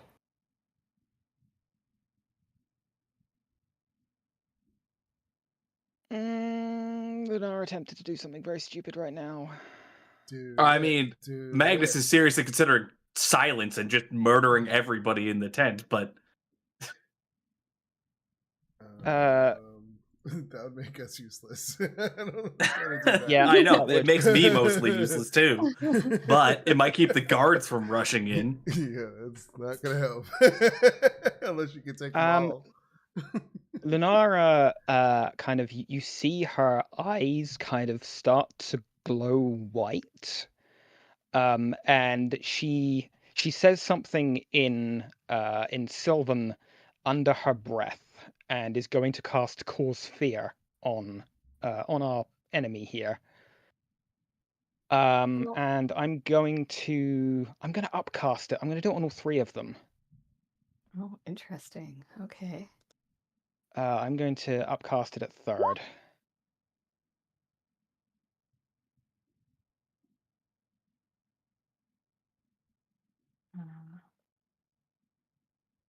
Sorry, I'm just going to pull Eljam back on. I didn't have him linked properly to the character sheet, so let me just do that.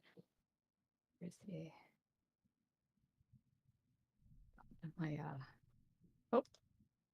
Jeez. Oh, he just Okay. is that his, That's the default token. is that what he really looks like? He morphs into a devil? Let's just bring him back. Good to know. So he's sided with some sort of demon. Great. Yeah. Mm. He's evil. Okay, now let's try that. Now that I've updated it right, I hope. Probably see that evil token again. There we go. I'll be scared.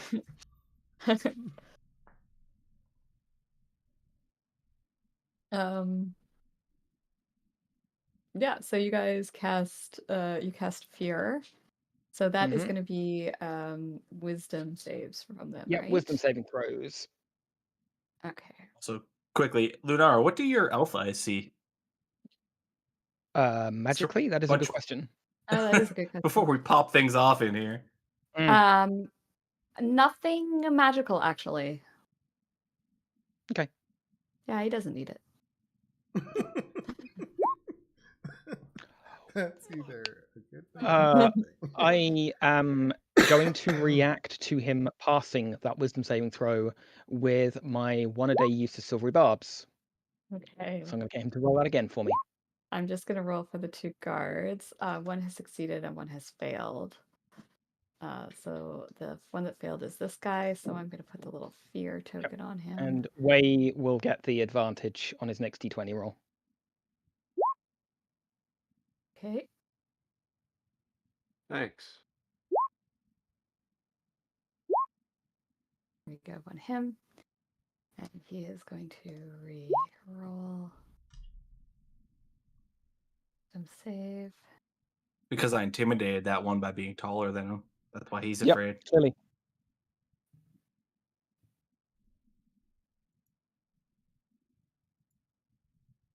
Oh, well done. You've done it. He's got nothing. Yeah. He'll just use legendary resistance to pass. Yeah, of course. The good news is he doesn't have any legendary resistance. Mhm. So he is also feared. And I think that is going to kick us off into combat.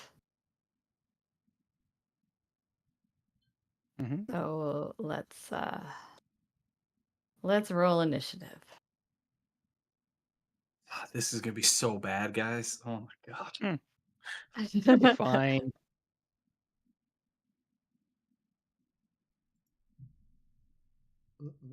Magnus, Luara, Uh, Adriel, there you Way, go. you have advantage on this initiative roll because it's literally the next d20 you roll. Oh, cool. Oh, great. Oh no, sorry, attack roll. Oh no, initiative is an ability check. So yes. Yeah. It's Well, I'll take the 11 or the 8. All right. Combat tracker is a go, and I'm going to turn on the battle music. And Lunara, you have used your surprise round to cast fear, Mhm. and we are in first round of combat. So have at it.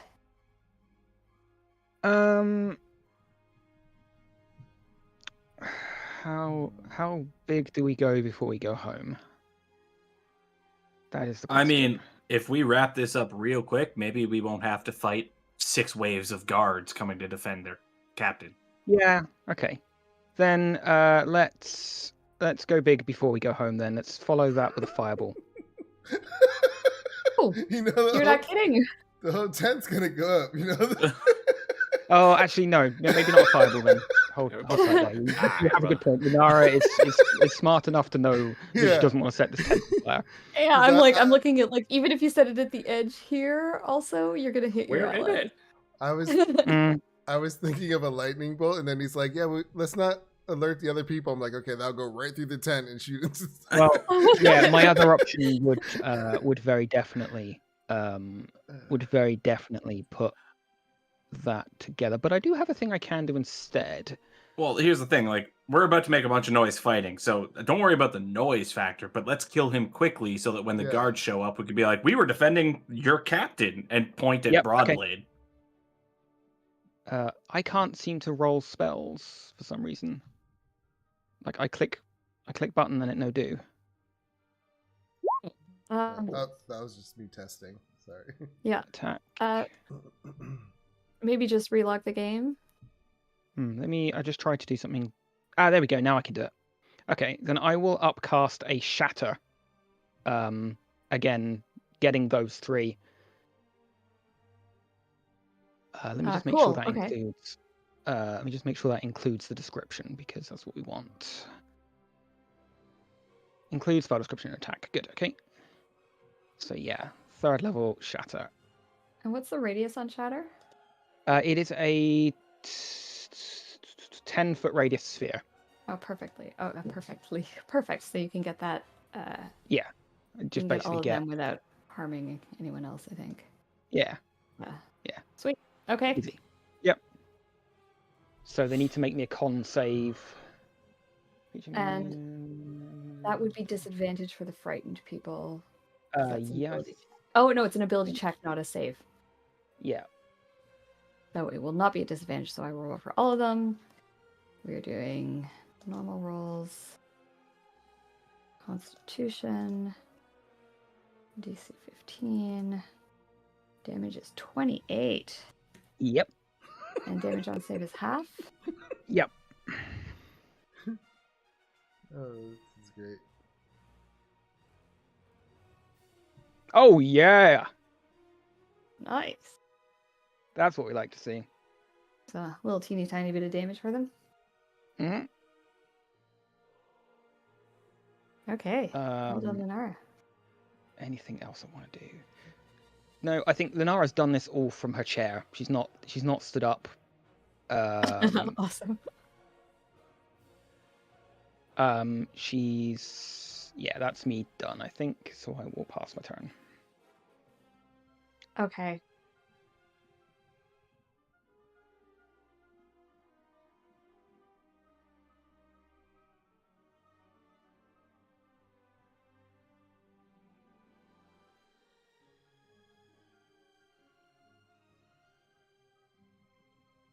Is gonna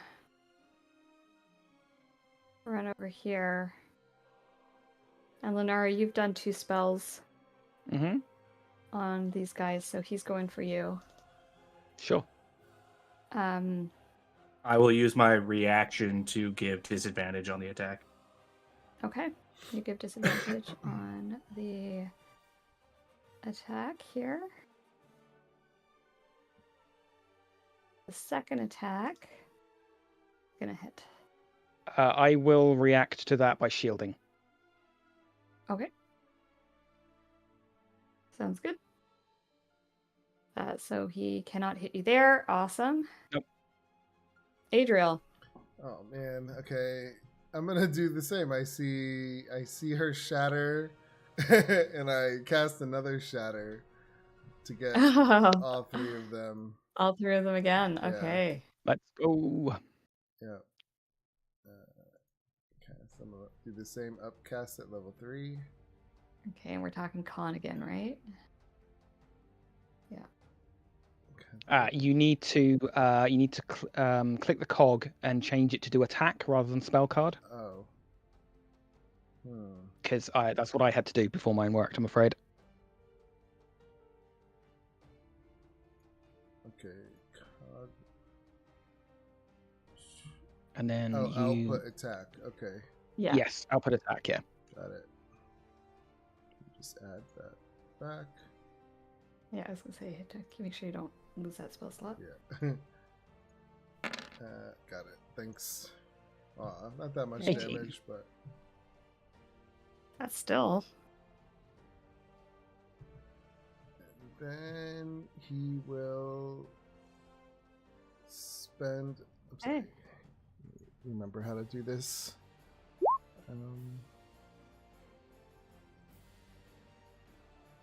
He'll spend, I guess, 2 sorcery points, and then shoot a lightning spark by turning it into a bonus action at the one in Cool. front of Lunara. Okay. What is going on here? Why did it roll like that? I don't know. Again, I think- same thing. Just change Did- it to an attack. Did roll something now. happen? Like, cause There's been some Well, changes 20 to the spell to the sheet, the and it's going to be sheet. more changes. So Yeah, might there, just reset some stuff. there's some big changes coming up. They've Yeah. redone the whole sheet. did I Good really? big or bad big? I think good big. They're changing it so that it is compatible with the new D&D version that's coming out. Oh yeah, that shit. That stuff. Yes. I guess I got an 11. Yep. Yes. Oh my And unfortunately, that is not gonna hit him. Wow. What did you That's roll? Oh, you rolled a 3. all right. Oof. I guess that's it for me. Okay.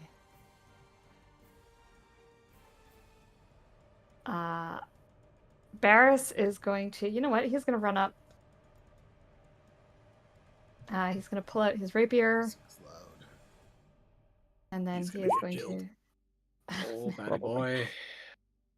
He takes his rapier and he just runs at the guy and he tries to run him through, and Aljan just laughs and says, "Really? You know you can't take me." Oops. Sorry, I mean, Ray. he's currently afraid while doing that. I need to point that out. Oh, yeah, he is. Fearing He's for his terrified of you. He's not Yeah. terrified of Barris. Fair. Way, you are up. Okay. Oh, there's a guy in front of me, so might as well just stick to the melee at this point. Okay. Yep.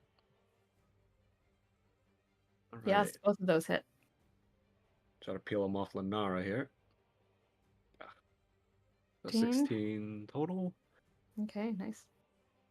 And let's see. Yeah, let's flurry of blows. Oh my goodness, Way, you cannot Oh, miss wow. today. No, sir. That's another 18 force. Sorry. Nice. Ba, ba, ba, ba, ba, ba, ba, ba, ba. This Pop, guy's pop. getting knocked around. He's looking battered and bruised. He's holding his ears from all the shatters that's been going off. And one more thing. I think I can use this. Oh, no, I used my bonus action already. Never mind. Stay right here. Okay. can hit that end turn button, and Magnus, you're up. Do you guys want a buff or do you guys want me to do damage? Go on. Go Um, for Damage. Yeah, go damage. Go damage. I feel like- yeah, that's it. I feel like your anger would make you do damage. Yeah, but he's reasonably tactical, so I'm not Yeah. going to get closer to the guy who's going to obliterate us when he's afraid of us. So I'm gonna stay out of melee. But I will cast Moonbeam, But you're the tanky one. Mhm. and I'm going to probably should have had that output a spell thing. There you go. And I'm going to center it on this guy just to get rid of one. Well, you've got a 15-foot radius sphere, so you Was can it 15? I thought it was 5 for some. 15 Oh no, maybe 15 that. foot radius. Yeah, that's a lot. See, Moonbeam? it's weird no, because that's in the darkness. description it says a That's- 5-foot radius. That's darkness. Why is- It's not. Why? Yeah, you Oh, clicked I the wrong clicked one. maybe I clicked the wrong one. There you go. I just Yeah. clicked the wrong one. That's Okay, 5 yeah, foot. it is 5. Yeah. Okay, fair. So I'll have that centered on him just to try and obliterate him real quick, Or I'm and just then I can move it. finding a moon token here. Every time I hear Oh, someone cast Moonbeam, I always see them casting it like Sailor Moon style. I don't know why. That's like in my mind how I see it coming down. I mean, that works for me. If you want to picture Magnus doing the Sailor Moon dance, that's Like, I was gonna doing say, this, does like, Magnus have a magical girl transformation? Yeah, that's what I see it like happening. maybe for a brief moment you see his horns like reform and his hair grows long and billows out all white. He is the one named Sailor Magnus. And then the big So, moonbeam comes Magnus, you can down. move that where you want it. Perfect. I'm just gonna have it on that guy for now. Okay. See if he survives. Okay, I'm just gonna move it next to him so that I Sure. can click on his token there. And he's gonna make a con save. I Yes. believe that is it. Yep. DC 15. 15. Yep. 14. He Yes. fails. Yes. Roll my damage. 18 radiant damage. 18. Oof, he's still alive, but he is looking rough. He took a lot of damage. He's still up. Yeah, that's kind of what I'm thinking. Yeah, I'm like, And I will I made move this fight hard. just over here. I don't like getting a. I want to just swap with Lunara, but I can't. Well, I feel like no, should you can't push. really swap places with me. I can move out of here next turn, but that will obviously require you to move back. But you could also move up next. I don't You want to be could- within melee of the Uh, fucking scary guy. Not yet. I'm gonna move up here, and I'll end my turn there, I guess. I kind of want to stay within 5 feet of Lunara and Adriel so I can impose disadvantage on melee attack Oh. rolls, but Oh, that was nice. All right, let's see what this guy does. Mm. Disintegrate. Yeah, seriously. I could lose a second character to disintegration rate. Finger of death. Boom. What? Yeah. You know what? He turns and he looks at all of you, and his face turns into that horror that you I saw knew it. briefly earlier. And everyone needs to make me a wisdom saving throw. Hmm. See something real quick. I'm going to use. Is this is not a spell he's doing? It's not a spell. Okay.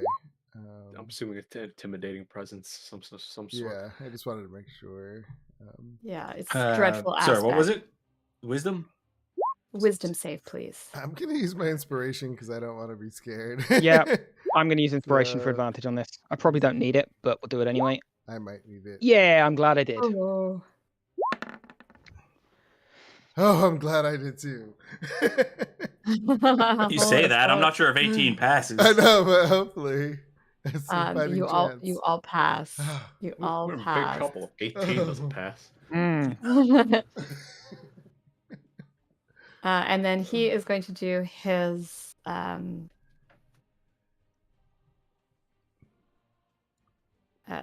am I calling it? His save here. Wisdom, right? Yep. Gets the fear. Oh, and he fails again, dude. Yeah. All right, Weak. that ends his turn.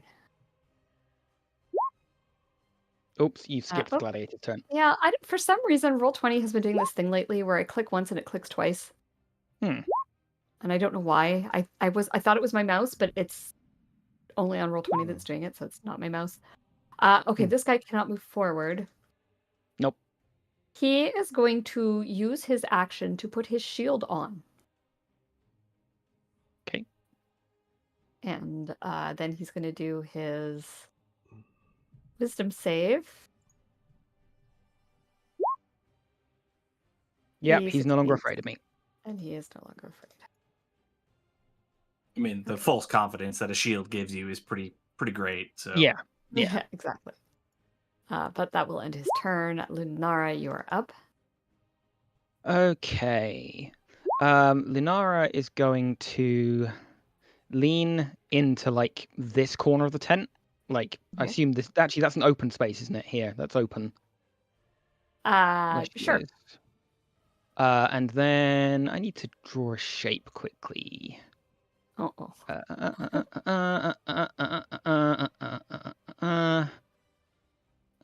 Oh, would you look at that? So Lunara is going to cast Rhymes Binding Ice. Oh, sorry. What am I rolling here? Let me just make sure it's actually going to come out properly. Attack.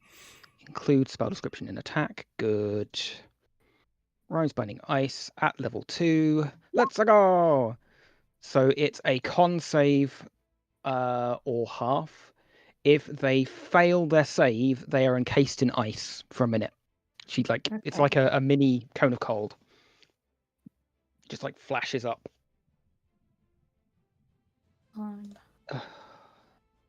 15.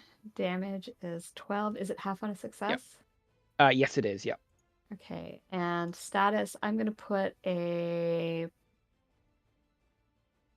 red dot on them if they are bound. Yeah. Wow. Okay. Well, the big guy's not doing well.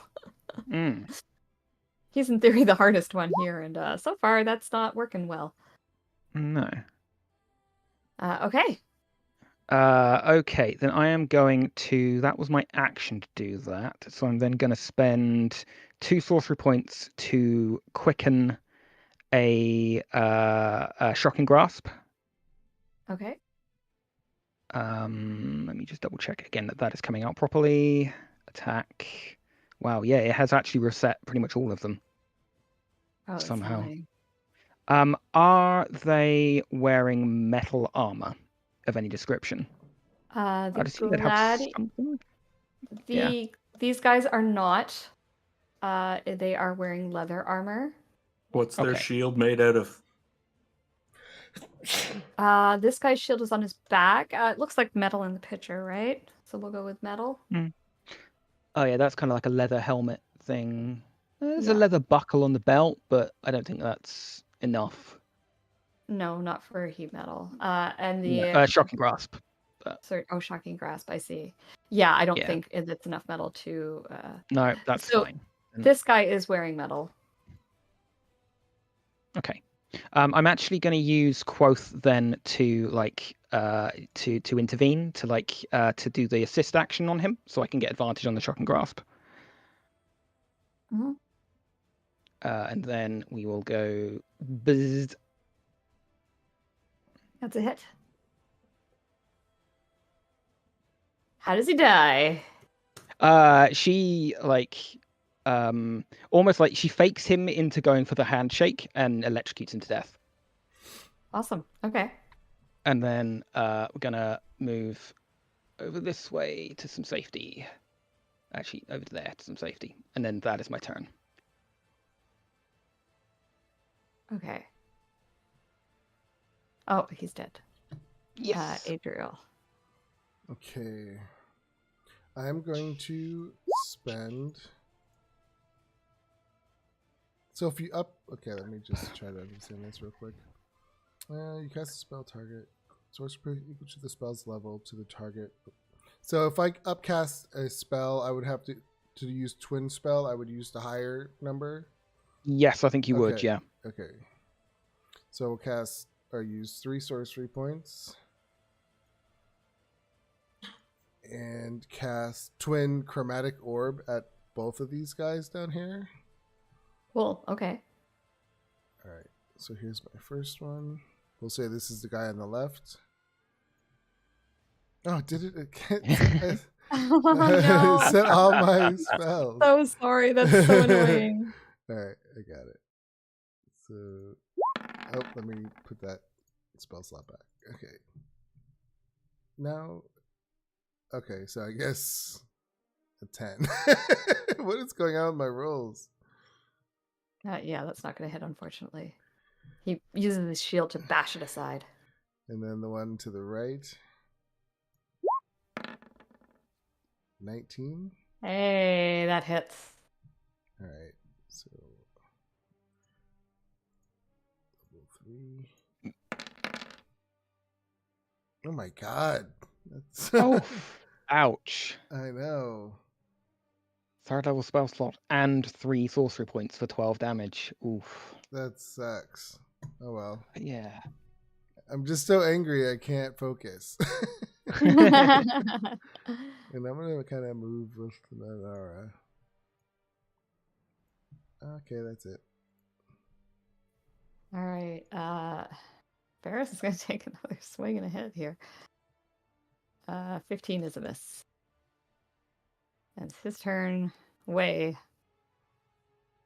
All right. I kind of want to save some of my key points, so I'm not going to do my special class thingy. My archetype. So I'm just going to get into fisticuffs. What's that icon? below That's me? the moon that is Moonbeam actually is Moonbeam over- is over the over top. over top the of that dead guy. Yeah. Yeah. Okay. I'm going to move over here because I don't want to step into it. And I'm going to start beating. I'm going to start beating this guy down. Okay. You hit was okay. Once I hit, That's that a hit. Stunning strike. Could Oh, you yeah. say that any faster? I would have That's said it faster, but I had to move my character sheet to see if I hit. it's con, right? Yep. What's your That's- DC? That's a pass. Oh, whew. My DC is 13. I love being mad. Mm. MAD. On a failed, on a successful I'm just not roll stunned. of my martial arts. Plus my wisdom. Okay, so he passed it, but he still takes 1d8 plus 2. 7 force Okay. damage. As well as the damage of your attack. Is it? I forgot. Yeah. Do we Yeah, this is in addition to the attack. Oh yeah. This is in addition to your. So yeah, roll your attack damage as well. Another 8. Okay. 8.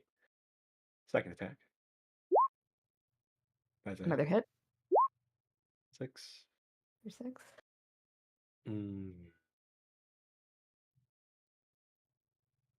Yeah, let's Fury of Blows. Why not? I can't believe you guys are doing so well in this fight. This is a beyond deadly fight. Oh, that's a miss. Those are two I I mean, misses we've right gotten there. really lucky so far. So, I mean, are they misses though? Because isn't he bound by Rhyme's ice or whatever? I think it just restricts his movement. He's not actually. Oh. Yeah. Yeah. It He's just not has his speed restrained. reduced. Yeah. Yeah. He's not restrained. Just he's making sure. Yeah. Okay. No, good try. But Yeah. Now I'm all scared because Kirsty was like, "This is a deadly attack," and it could just take one dice roll to change things around. That's why I'm honestly- gonna use my action to move Moonbeam onto the big bad guy. Okay. I think if And he's a that's- shapeshifter, he has problems with that as well, doesn't he? I believe He's so. not a shapeshifter. I didn't think so, Okay. but it is radiant damage, so at least that Mm. it is a con Yeah. save, DC 15. He fails. So Hell do you yeah. want me to just roll damage again? Yeah, please. 10, terrible. And Yes. Yeah, it's still better than nothing. It's damage.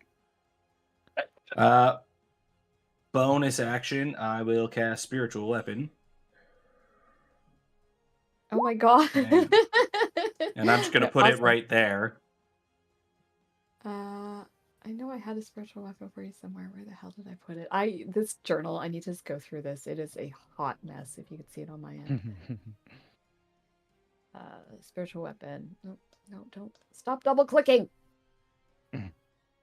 There you go. And you can choose whatever weapon. I think we had a few chosen. 10's gonna miss, I think, but Yeah. it's out. So yeah, that's gonna be. I'll move here and end my turn. Okay. He needs to stop messing around here. He is going to pull out his glaive. I'm going to do 1 attack at Barris and 2 at Way. So this first one is at Barris. Both with disadvantage. Yep. The 12, I think, will. Oh, Barris is dead. Sucks to be him, I guess. let's see here. Sucks to be a slaver today, it seems. Oh, he's not wearing any armor because he was a slave and we didn't pick any up for him. So he's by 1. Oh yeah, he's dead. How badly do we need him alive, guys? He's bleeding out on the ground. And then Way, these 2 are coming at you. 19 to hit. 18 to hit. But yes. Still hit. Oh, sorry, 18 to hit. Yeah, that's a hit. Okay, so 5 slashing, 16 necrotic, and he's going to use a smite. I need you to make me a Constitution saving throw, please. 1 second, Goodness. because I can deflect. I can deflect the damage. Oh, Now, it seems out because it is a multi-damage thing. I think it's the damage total together. If it's a like. No, it's only bludgeoning, piercing, and slashing. Oh, Wait, okay. so the you can- total damage you take from this attack. Oh, okay. Never mind. Yeah, I'll put it in the chat too, so everybody can read it. okay. 1d10 plus my dex, which is a 4, plus my monk level. 7. So 11. 17. Oh, not far off. You're not done taking damage from this attack either. I still need the con save. Yeah. See, con save. That's not good. Oof. Okay, I'm fine. so. Oh, it's not additional damage. I apologize. You're blinded. I'm just blinded? Okay. So...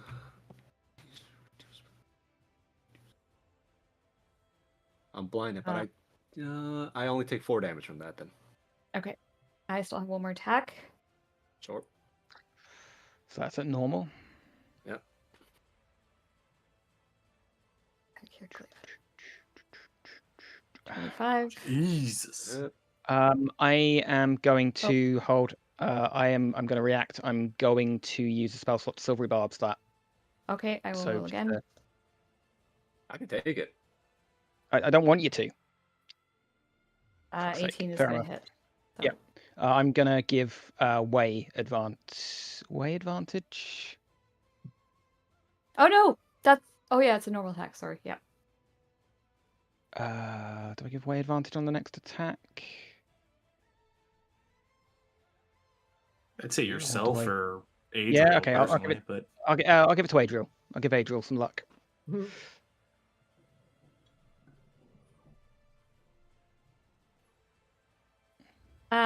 This guy comes at you, Magnus, and he is going to use his spear one-handed on you. Bring it, short stack. Miss. 19. This is okay. Nice. First attack. Oh, wait, sorry. It meets my AC. So Oh, beat so meets that's beats. gonna hit Yep. Yeah. Damn. for Nearly. 8 piercing. Alright. Then his turn, Lunara. Okay.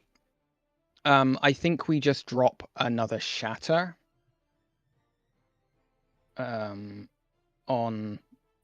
this group. Oh, did he don't take the think we moonbeam can- damage on his turn? I mean, he He made the, didn't. or he tried to save. He failed. I don't know if he took the damage. But Yeah, he took the damage. Okay. Oh yes, yeah, it you wasn't rolled. much. It was like 10 damage or something. Yeah. I don't think No, he you can hit rolled it shatter when- without hitting Way.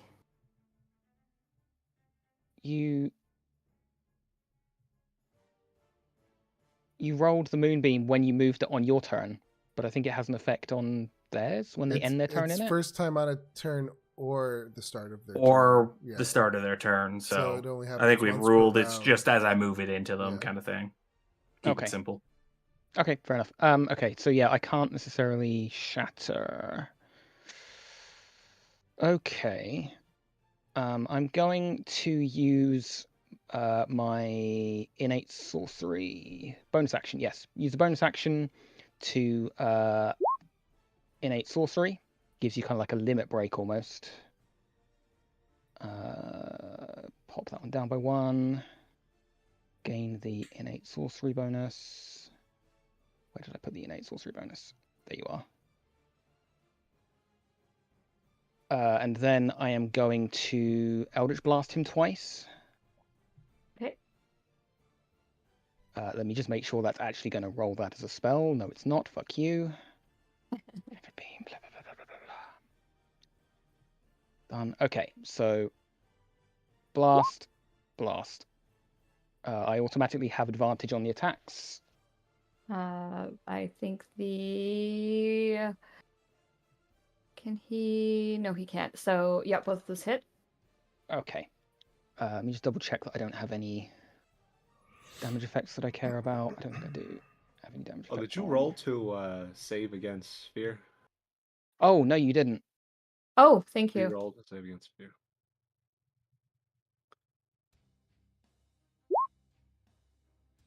Yeah, that's not gonna do He's got he's got a +5. I don't know how I keep failing this.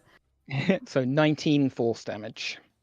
Oh, he is hurt. He's so hurt.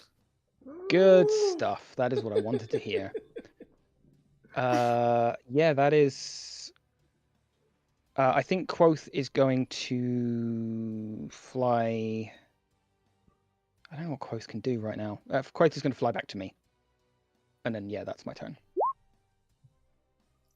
Alrighty. I'm going to use 2 sorcery points to quicken a spell. Okay. I'm going to cast Chromatic Orb as the bonus action. At advantage, because I have the advantage from Silvery barbs. Silvery Barbs. Oh yes, so from let me from Silver Barbs. Yep. cast that again. Please hit him. 20. Hey, 21. that's a hit. Yeah, 21. Yep, so I'm hitting that guy.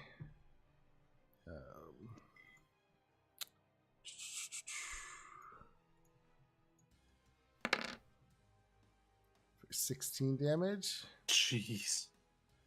How do you kill him? Awesome. So I just zap a lightning bolt right through his head. Awesome. Yeah, A lightning- he just yeah.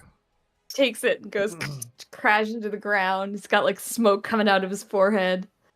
And then I am going to, because I used the bonus action, so I am going to still use my lightning spark and shoot Okay. it at the gladiator. Okay. Didn't work. It's not working. There we go. 12. I'm rolling so low. All right. Well, You and me both. I'm assuming a 12 is a miss. 12 is missed. So I yeah. shoot it over his head, but I say to him, "You're now free. Leave." and that'll be the end of my turn. Because technically, he was a slave as well. You said. Mm. Yeah, I did. Okay.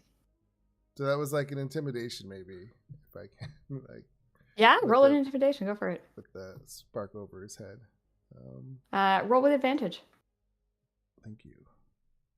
Yeah, having a lightning bolt over your head certainly, especially after he's just seen you kill his leader, would certainly help. 15. Oh, pick a 15. Oh no. Yeah, Oh. let's get a try. Let's get a try. Yeah. Well. Okay. I mean, he Anyway, is free. Varys is going to Make a death save. make a death save. He's bleeding out, but it doesn't look terminal. This one. Oh shoot! I double clicked again. Do- Way, you're up. Is he still blinded? I believe it is a lasting effect. So that's blinding smite. Yeah. It's a blinding smite. Yeah. Target is blinded for 1 minute. You can repeat the save at the end of each of your turns. At the end. Okay. Now, how well can I daredevil this shit and see that last remaining gladiator? Well, recall Um, that there is a big moonbeam it's right just in a- front of you too. Oh. You would. You're a monk. You would know this. You would, Yeah, think back to your training. I'm sure you had to do something like this. it'll still be a disadvantage, but Yeah, you'll still have disadvantage on the roll. I think it's reasonable that you can hear where this fight is happening. Yeah.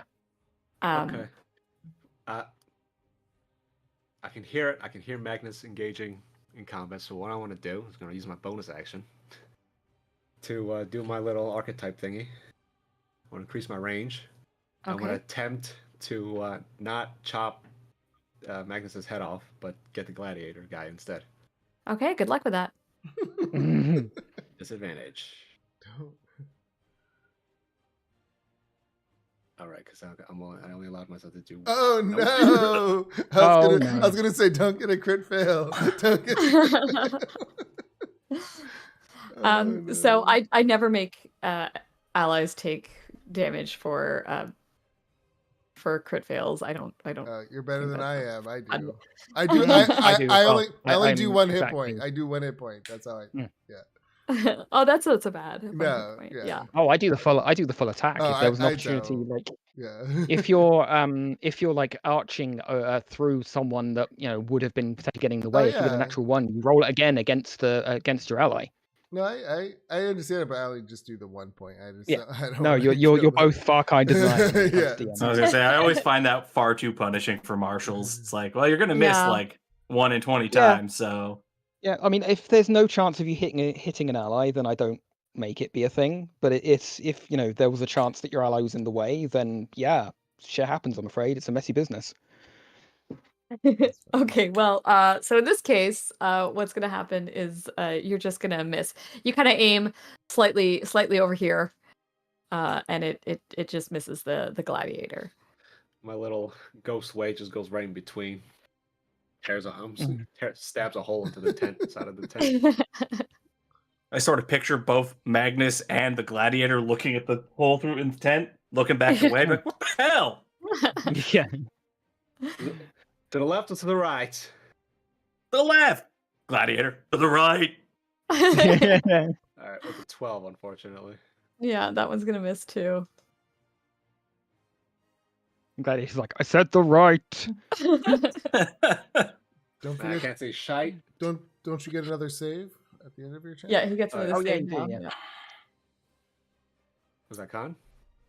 Fun. Nope. Oh. Still blinded. All right, I am Magnus. going to. I point at the moonbeam and I start like inching it slowly towards the gladiator, and I say, "Discard the spear, and you leave alive." I want to see if he does anything before the moonbeam enters his area. Give me an intimidation check, please. You may have advantage. Oh man, I'm terrible at these. DC Let's is go. 16. Hey. He drops the spear. All right. In that case, I will use my bonus action. God, I hate wasting a spell slot for this. to cast Healing Word on Broadblade. Do we really want to Did bring him we- back? We need mean, him we kind alive of need because we need to have a reason for being here killing their leader. Yeah, but we just disrupted. Like we just killed their leader. Like they might disperse. There's a We need lot the more power of them than there vacuum. are us. But they're slaves. Like they. Whoever they're- takes they- over could be much worse. Yeah, maybe we can get the slaves to rise up, but like for now, I'm gonna get him back to life, and then I will drop concentration on Moonbeam. Actually, I'll hold on to it for now, just in Hold on case. for now. Okay. I'm Like, like, who knows who's gonna run in? but we can. I'm like trying to prepare before you heal them. But we can. If we set these set them all free, they could all just scatter and be free. Too many ifs. Hmm. He feels, really struggling with this one. Yeah. I don't blame you. Um. So, Barris, it sounds like, is brought back. Yep. Yeah. I mean, I bring him back, and I'm already looting the big bad guy. Okay. So, Awad Aljan has some plate armor that he is wearing.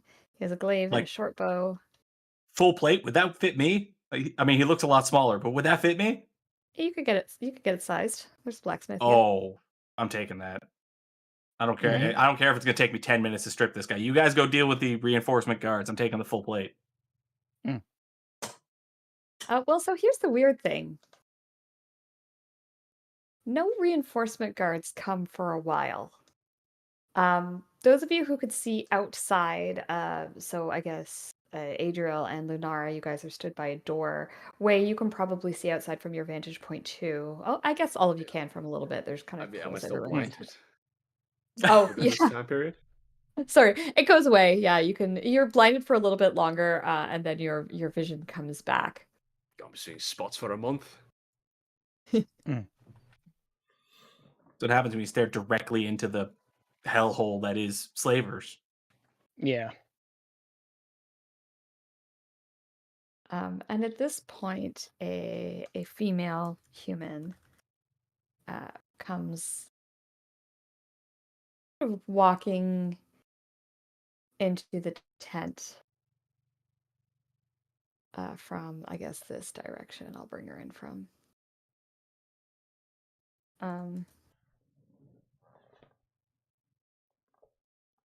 And she sort of looks around and says,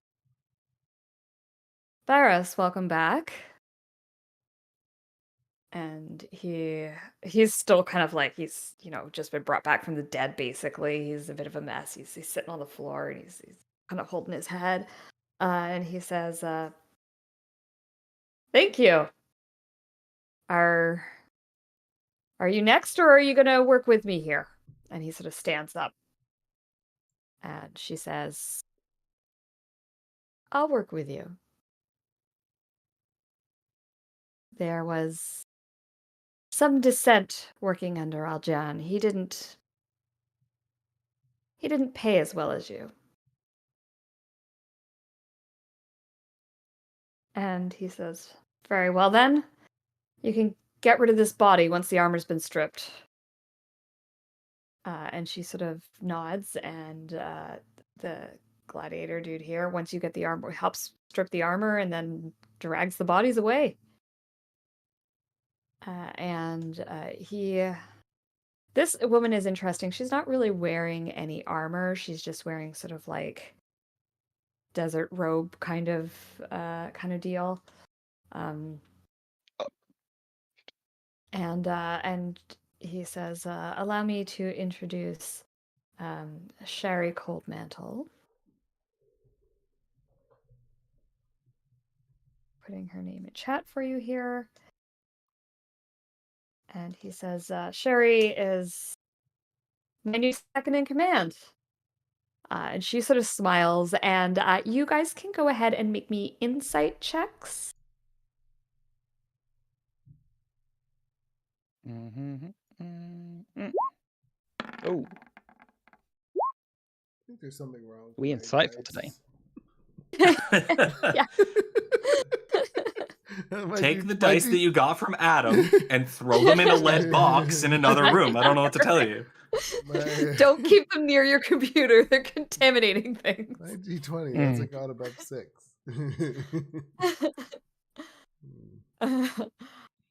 So the rest of you, I'm just except for angry. Adriel, yeah, you're too busy. Like you got a lot going on, Adriel.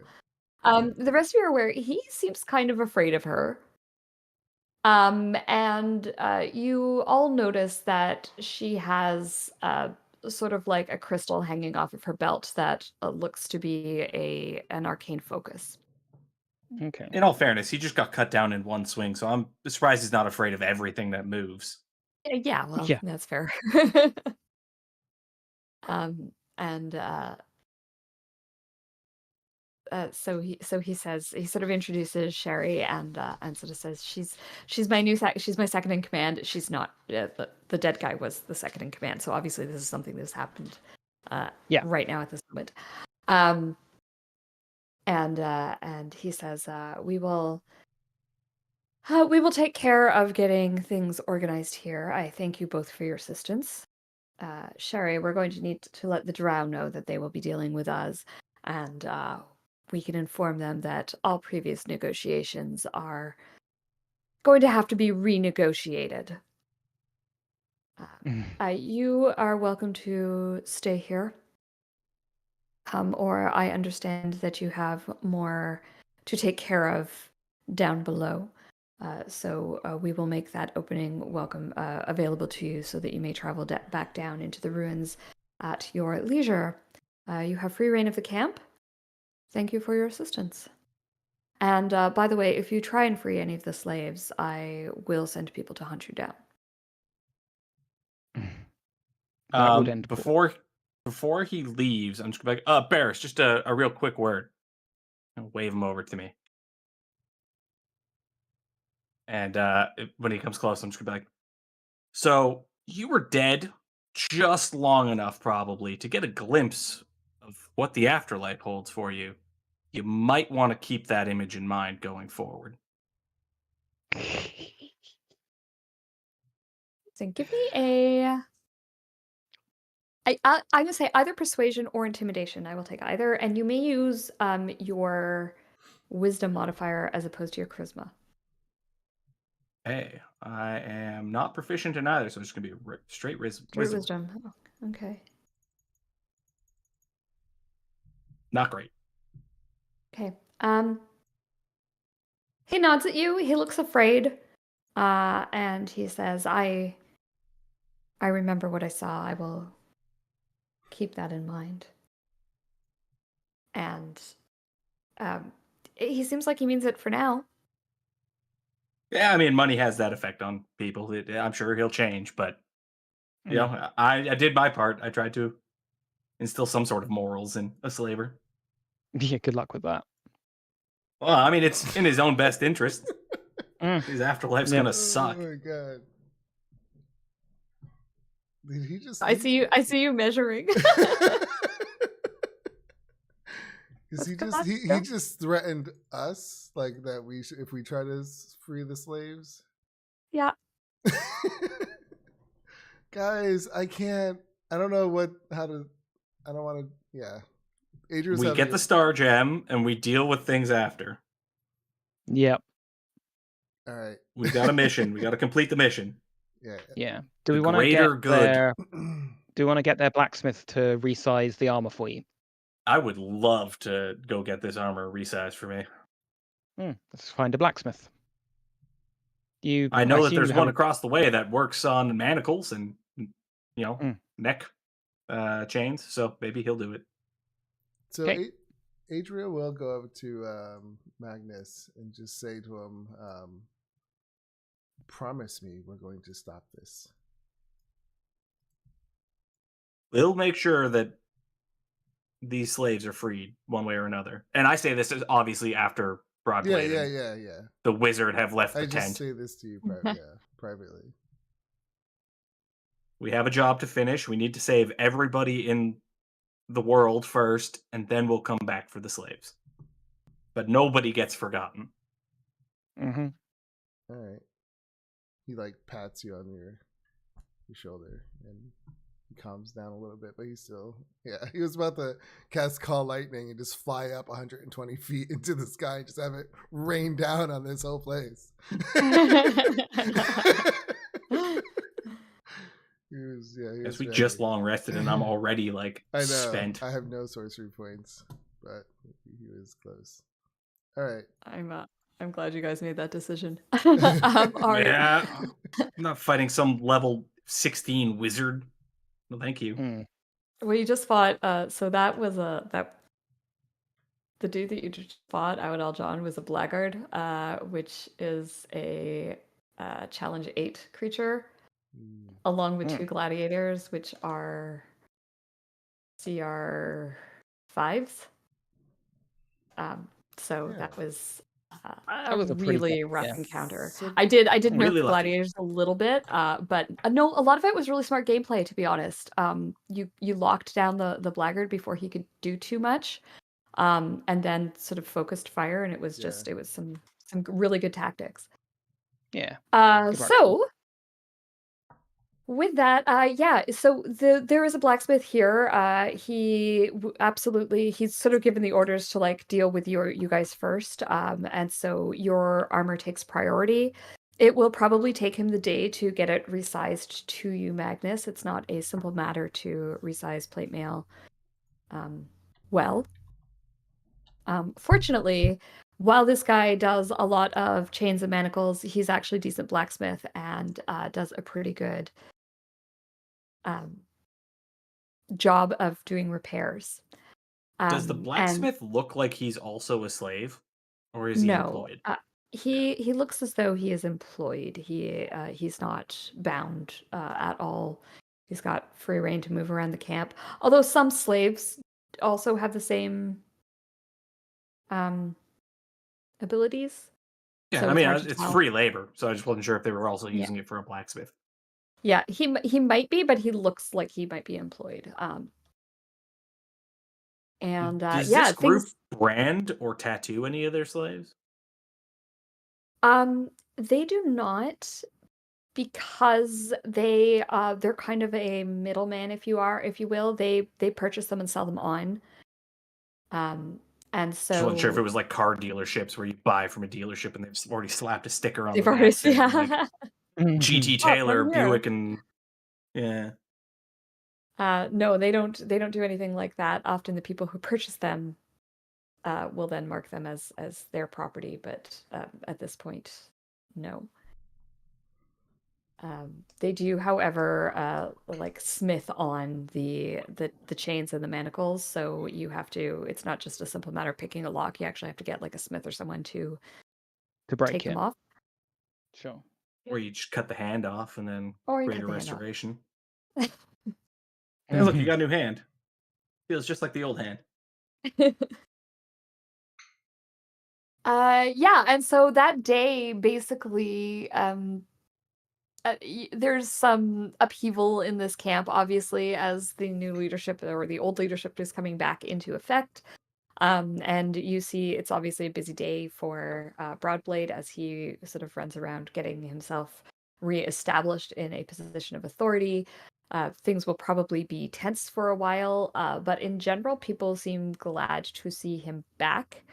And he's also doing things like making sure that the slaves who were injured are getting the medical attention that they require and all that kind of stuff.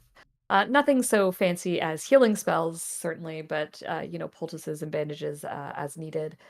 And things are kind of going back to status quo at the slaver encampment. You Things guys, I want to look out for, if you don't mind. Yeah. How much Overwatch do we have? Like, are people keeping an eye on us in particular? So there are a couple of guard towers. There's one here and there is one here. And they kind of see the entirety of the camp, and they are looking inward as much as they are looking outward. In fact, probably more. whether they're watching you or the slaves or both, it's hard to tell.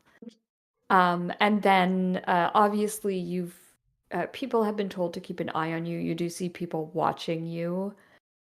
Broadblade doesn't seem to trust you very much. Okay. And then the other thing was, are there any public executions of people who tried to kill Broadblade? No, Okay. not Just want to yet. see at any where rate. everybody kind of fell in line, whether he had dissenters still that were open. At this point, I mean, we're still early days. This is kind of like the first day after this, so it seems as though things are getting sort of put in order. There are 2 people that are taken and enslaved from this camp who were not previously enslaved, who seem to be the 2 that led him down into the trap. Okay. And you get the idea that that is a message sent off to the others, but he doesn't execute them. He just slaves them and will, why kill them when he can make a profit? Fair enough. Mm-hmm. I will turn to Adriel and be like, I mean, if you want to try, now's your time to sow dissent in the camp. That's. What are you asking me to do? I'm just saying, maybe you go around and preach the saving grace of I thought you were Gorm saying like among people. to let the lightning storm rain. I thought that's what you were. No, not until after I have Adriel's plate like, armor. That is not happening until I have plate armor. That's how I was like, all right, let's do this. No, okay. I mean, yeah, he will do that. I will totally go around to talk to slaves and kind of try to give them encouragement that Gorm will come back and set them free. And kind of do that if I can. Yeah, of course you can. You find that anytime you're near the slave pens, you are watched like a hawk. Yeah, he doesn't. He doesn't care about them. Yeah, fair. Yeah. But you're just talking to them, so you are not stopped. Yeah. And you talk to them about Gorm and how Gorm will save them. And when you leave, you can kind of hear the guards mocking. Go ahead and give me a persuasion roll with disadvantage for the prisoners, please. Okay. Please, dice don't fail me. Oh, no, they failed. 9. Oh. I think you're dealing with a lot of very afraid people. Yeah. Makes It's sense. very rare that he fails persuading people to his religion. This just makes me know. more sad, like seeing that I can't give them hope. Yeah, so you see him getting like beat up from this. So he's trying though. Anything else that anyone wants to do sort of this day? I don't know. I don't think there's anything Nothing like in aside particular? from going down into the going back down into the thing, but maybe it's better if we have a rest before we go back down again. Like that was a Probably not a pretty bad idea. solid fight we just had. Yeah. Yeah, so at the end of the day, Adriel will seem a little defeated, but yeah. He's, just makes him Can't more win them all, my dude, I'm determined. afraid. Yeah. He believes he should Mhm. be able to. So yeah, it's probably a rough day for everyone. This is not a nice place to be. And it is uncomfortable and hard to be around, quite frankly. So it's not a good day by any stretch. No.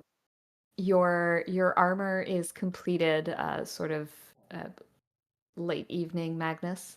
It fits Oh. beautifully. The blacksmith has done a really nice job. And you guys are provided with a tent where you can stay, and you can go ahead and long rest your characters. Yay. And just to confirm, I can now add full plate to my character sheet. You can now add full plate to your character sheet. Yes. Oh yeah.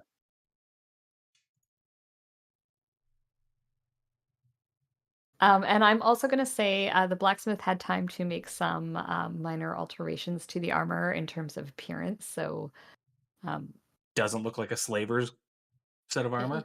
yeah. So you could ask for certain things just to make it look a little bit more character centric as opposed to I mean, silver armor. Magnus wears pretty boring armor. It's very utilitarian.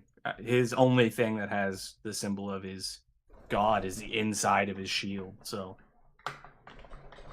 Okay, so probably maybe just get rid of some of the fancy yeah, designs on it and iconography. just- I don't need any sort of filigree or anything. Just carve that stuff out.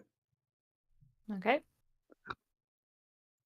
And yeah, so go ahead, long rest your characters, and in the morning when you wake up, you're pretty much told like if you're gonna go down, you should go down now.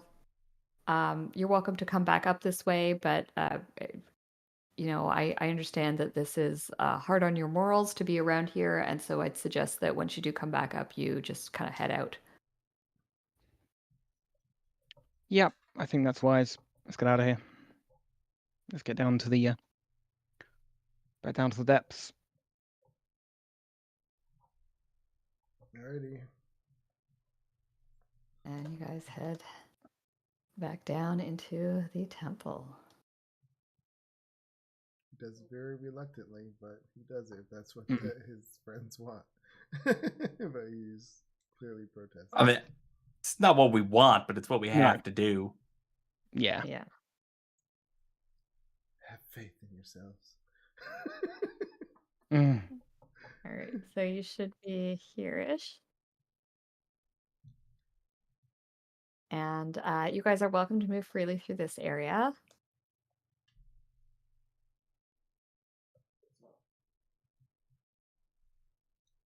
We need to move out of this room pronto because I don't want to see Yeah. those kids in the jail cells. That's what I'm staring at. Oh my god.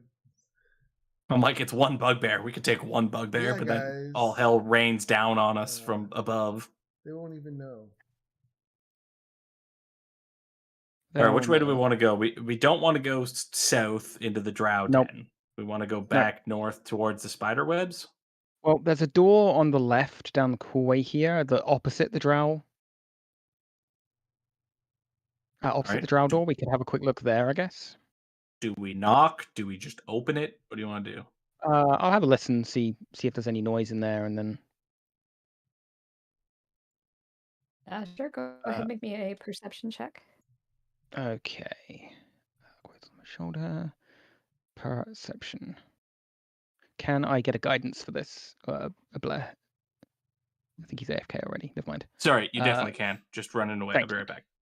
Sure. I'm gonna cast Mage Armor on myself. Perception. Oh, right, mage 13. armor. Okay, yeah, you can hear someone sort of like humming to themselves inside. Sounds like Okay. a female voice, kind of soft, just like. Huh.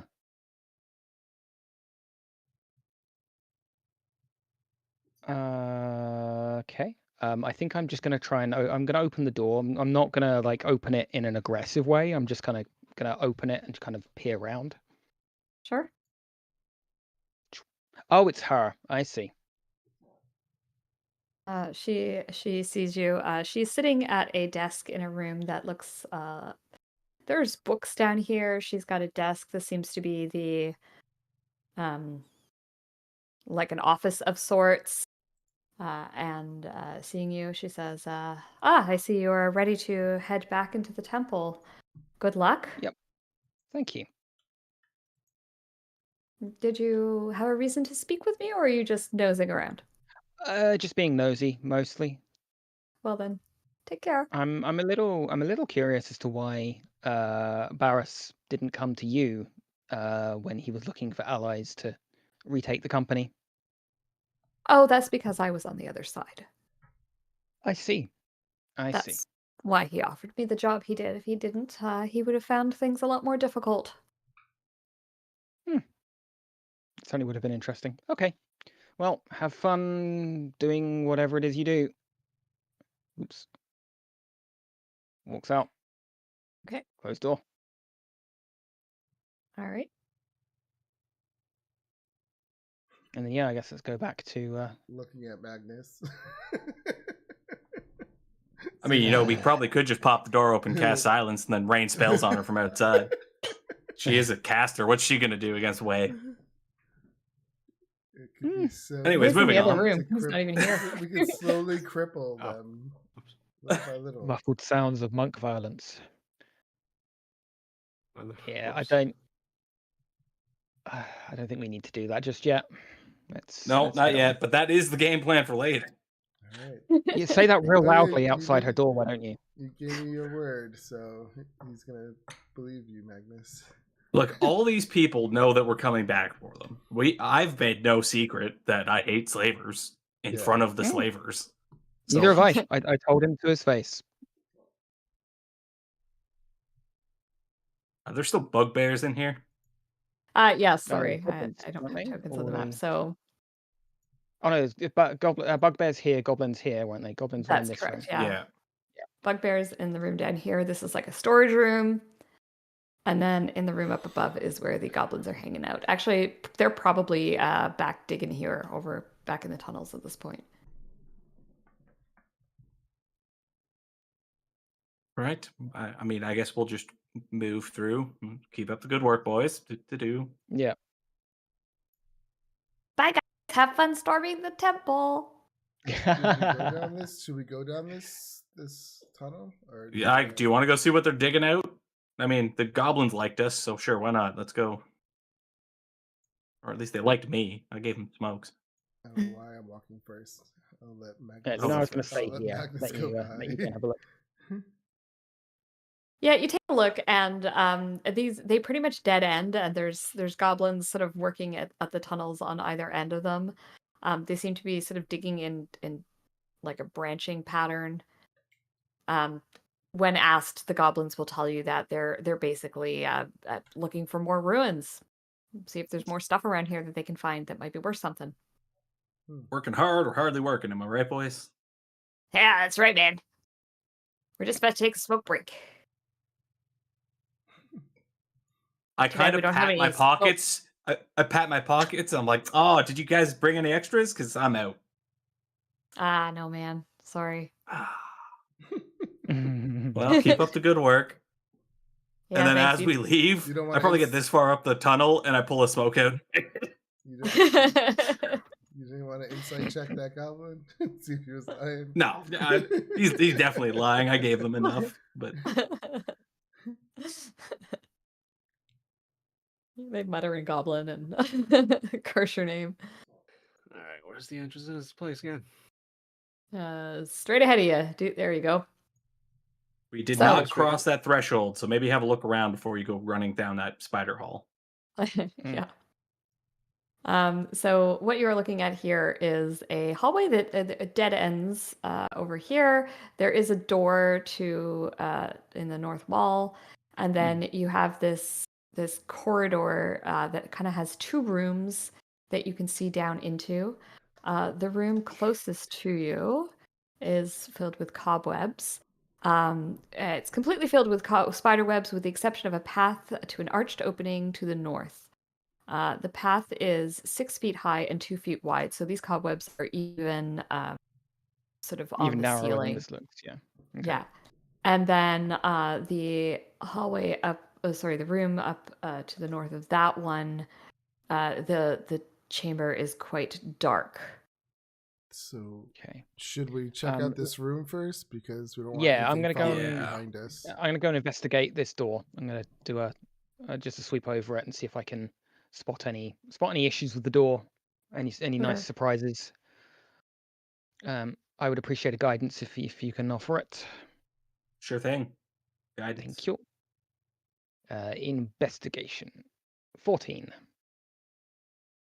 Okay. There is nothing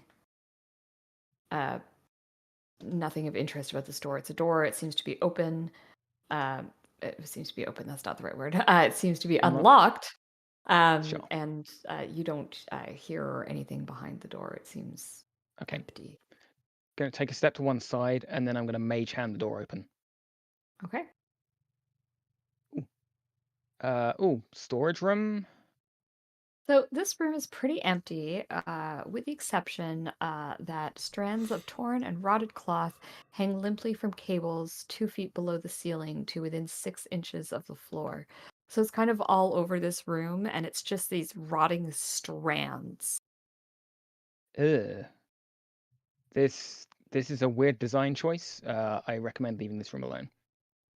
Sure wish we had a zombie with us that we could have just sent in there. He's having fun in the desert. She's having fun in the desert, in fact. And Can Lenore, what's your Can- passive? You also notice that there is a draft coming from the far wall over here. There's a draft right here. She's gonna try and. I pull out my wand like- of secrets? I mean, you don't need to use a thing. Okay. We've already detected a thing, so she's gonna try and see if she can work out where that draft is. Yeah, your passive perception was enough to notice it, and then as the others approach, like Magnus has all of the passive perception in the world. Yeah. Okay. I'm gonna step back and I'm gonna mage hand it open. Oh hey, this You looks found promising. the most evil thing in this campaign: a hallway. Or tunnels. You can just see that there are a set of stairs that descend downwards. Down sounds useful. So, well, Do we want to brave the spider hallway, or do we want to just go down, get this star gem, come back up? Spider hallway sounds bad. Spider hallway sounds like a last resort if this way doesn't lead to anything. And Adriel's just gonna open that door because he finds that description interesting, and he's just gonna do a quick perception check. Sure, yeah, See if go ahead. anything out of the blue pops out. Oops. 6. This is what Roll20 has been doing for me. It's been Oh, wait. rolling twice. That's weird. Yeah, I don't see anything. Can you also roll me an intelligence check? I'm good at those. I was gonna say better you than me. My -1. Jeez. You need to like turn your computer off and turn it back on. Because your rolls are trash. What is going I on do. today? My dude. Yeah, so you see strands of torn and rotted cloth hanging limply from the ceiling. That's. I that tried like a to give you some religious extra thing? info. Like a religious thing at all, or no? Yeah. What, the rolling badly? No, the strips the of fabric. The strips of fabric hanging from the ceiling. Magnus, if you would like to give me an intelligence check, you may. If you're peeking your head in there. honestly rather not. I'm terrible, but sure. Same. Yeah. Can don't I know. make some kind of check for that? Yeah, because Yeah. Lunara is weirded out by it, but a little curious. It's still. What kind of check would you like? History or Same like deal, intelligence. Let's just go with intelligence. straight That- intelligence? Okay. It makes less sense here. Normal intelligence. 19. Okay, Lunara, you guys are looking at these, and in all fairness, I don't know why you would know. It's just rotted strands. Lunara, Mhm. you see up in a corner that there are also some strands going horizontally as well as hanging down perpendicular, and you realize that these were tapestries at one time, and this was probably Oh. a tapestry storage room that were hung from the ceiling, and they've just all rotted away. Right. Okay. Yeah, I relay that to the others. Yeah, I just picture Adriel looking in, going like, "That's weird." Magnus pokes his head in. Yeah, that is fucking weird. I know, like, yeah. I thought it was something like more creepy, but it turns out like More sinister, yeah. just tapestry. That's still I mean, fairly sinister. Knowing our luck, one of them was probably a rug of smothering or something. So let's just keep going. Oh god, what happens if a rug of smothering breaks like that and becomes multiple smaller rugs of smothering? Just strands Strands of of- rugs of yeah. smothering. Strands of Yeah. strangulation. Yeah. Oh, don't rely on me with that one. While they're talking Flashbacks. about magic rugs, I'm just gonna walk forward. This stuff is Wade's beyond like, my I'm done with this. Like, he didn't go to school, and he just doesn't care for this nerd talk. He's a man of action. Excellent. Then you're Action headed in the right man. direction. All right. You coming, lads?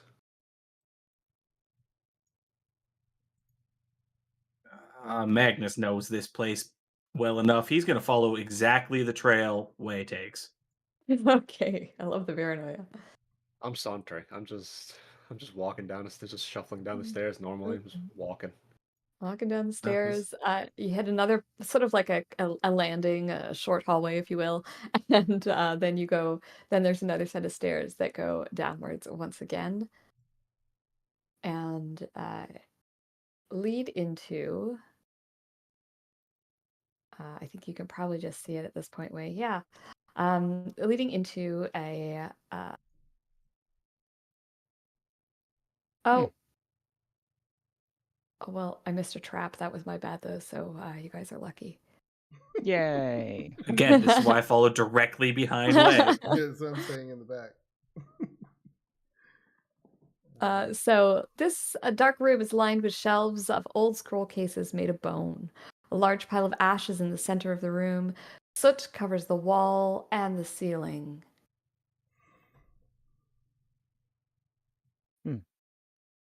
Am And I? Yeah. Sorry, go on. we're actually gonna save game here. I just saw the time. Okay. Can I just check? Am I detecting any magic as we go down here? I don't. Yes, you are. Okay. There is something. There is a bone scroll case at the center of the ashes that is indeed glowing with magic. Okay. Awesome. Bitch, go ahead, reach right in there to the center of ashes. Go, Nah, I go. don't want to get me. First of all, I'm not going to do that because I'm going to get me boots dirty. I would mage hand it if we were going to do that. You don't think Lunara's going to touch something like that herself? I mean, Well, you you've touched learned that your idol. lesson about touching random things in this Yeah. horrible temple. I wasn't intending to touch the thing. I had protection on my hands, and that didn't do the job. So Well, thank you, Yeah, the Kirsty. wording That was on a lot that of one fun. was. Thank Mm. you. Yeah, thanks for playing. That was good. I'm Yeah, glad thank you. we were able to meet up this week. And I am good to play next weekend as well, next Saturday, if you guys are all available. Awesome. Yep. Yeah, Nothing good. planned, so. Awesome. Okay, so we will plan on picking up next week, where we will figure out what's going on with that that room full of scrolls and the magic glowing thing at the center, and yeah, Oh, I get to figure out what's happening with all the slavers up top in the meantime. Yeah. Mm. All right, Okay. guys. It was Thank you fun. very much for the session. Good game, Yeah, everyone. everyone. Good night. Bye. We Or level good up. Wait, afternoon. Chang, if Well, you want to level up, we have to go kill a whole bunch of slavers up top. That's what has to happen first. You gotta find the star gem. That's how you level. Well, Oh, Yeah. All Okay. right. Bye, bye, everyone. See you guys. later. take care. Bye. And anyone who is watching, thank you for watching, and come back next Saturday to see what happens on our great adventure. Bye, everyone.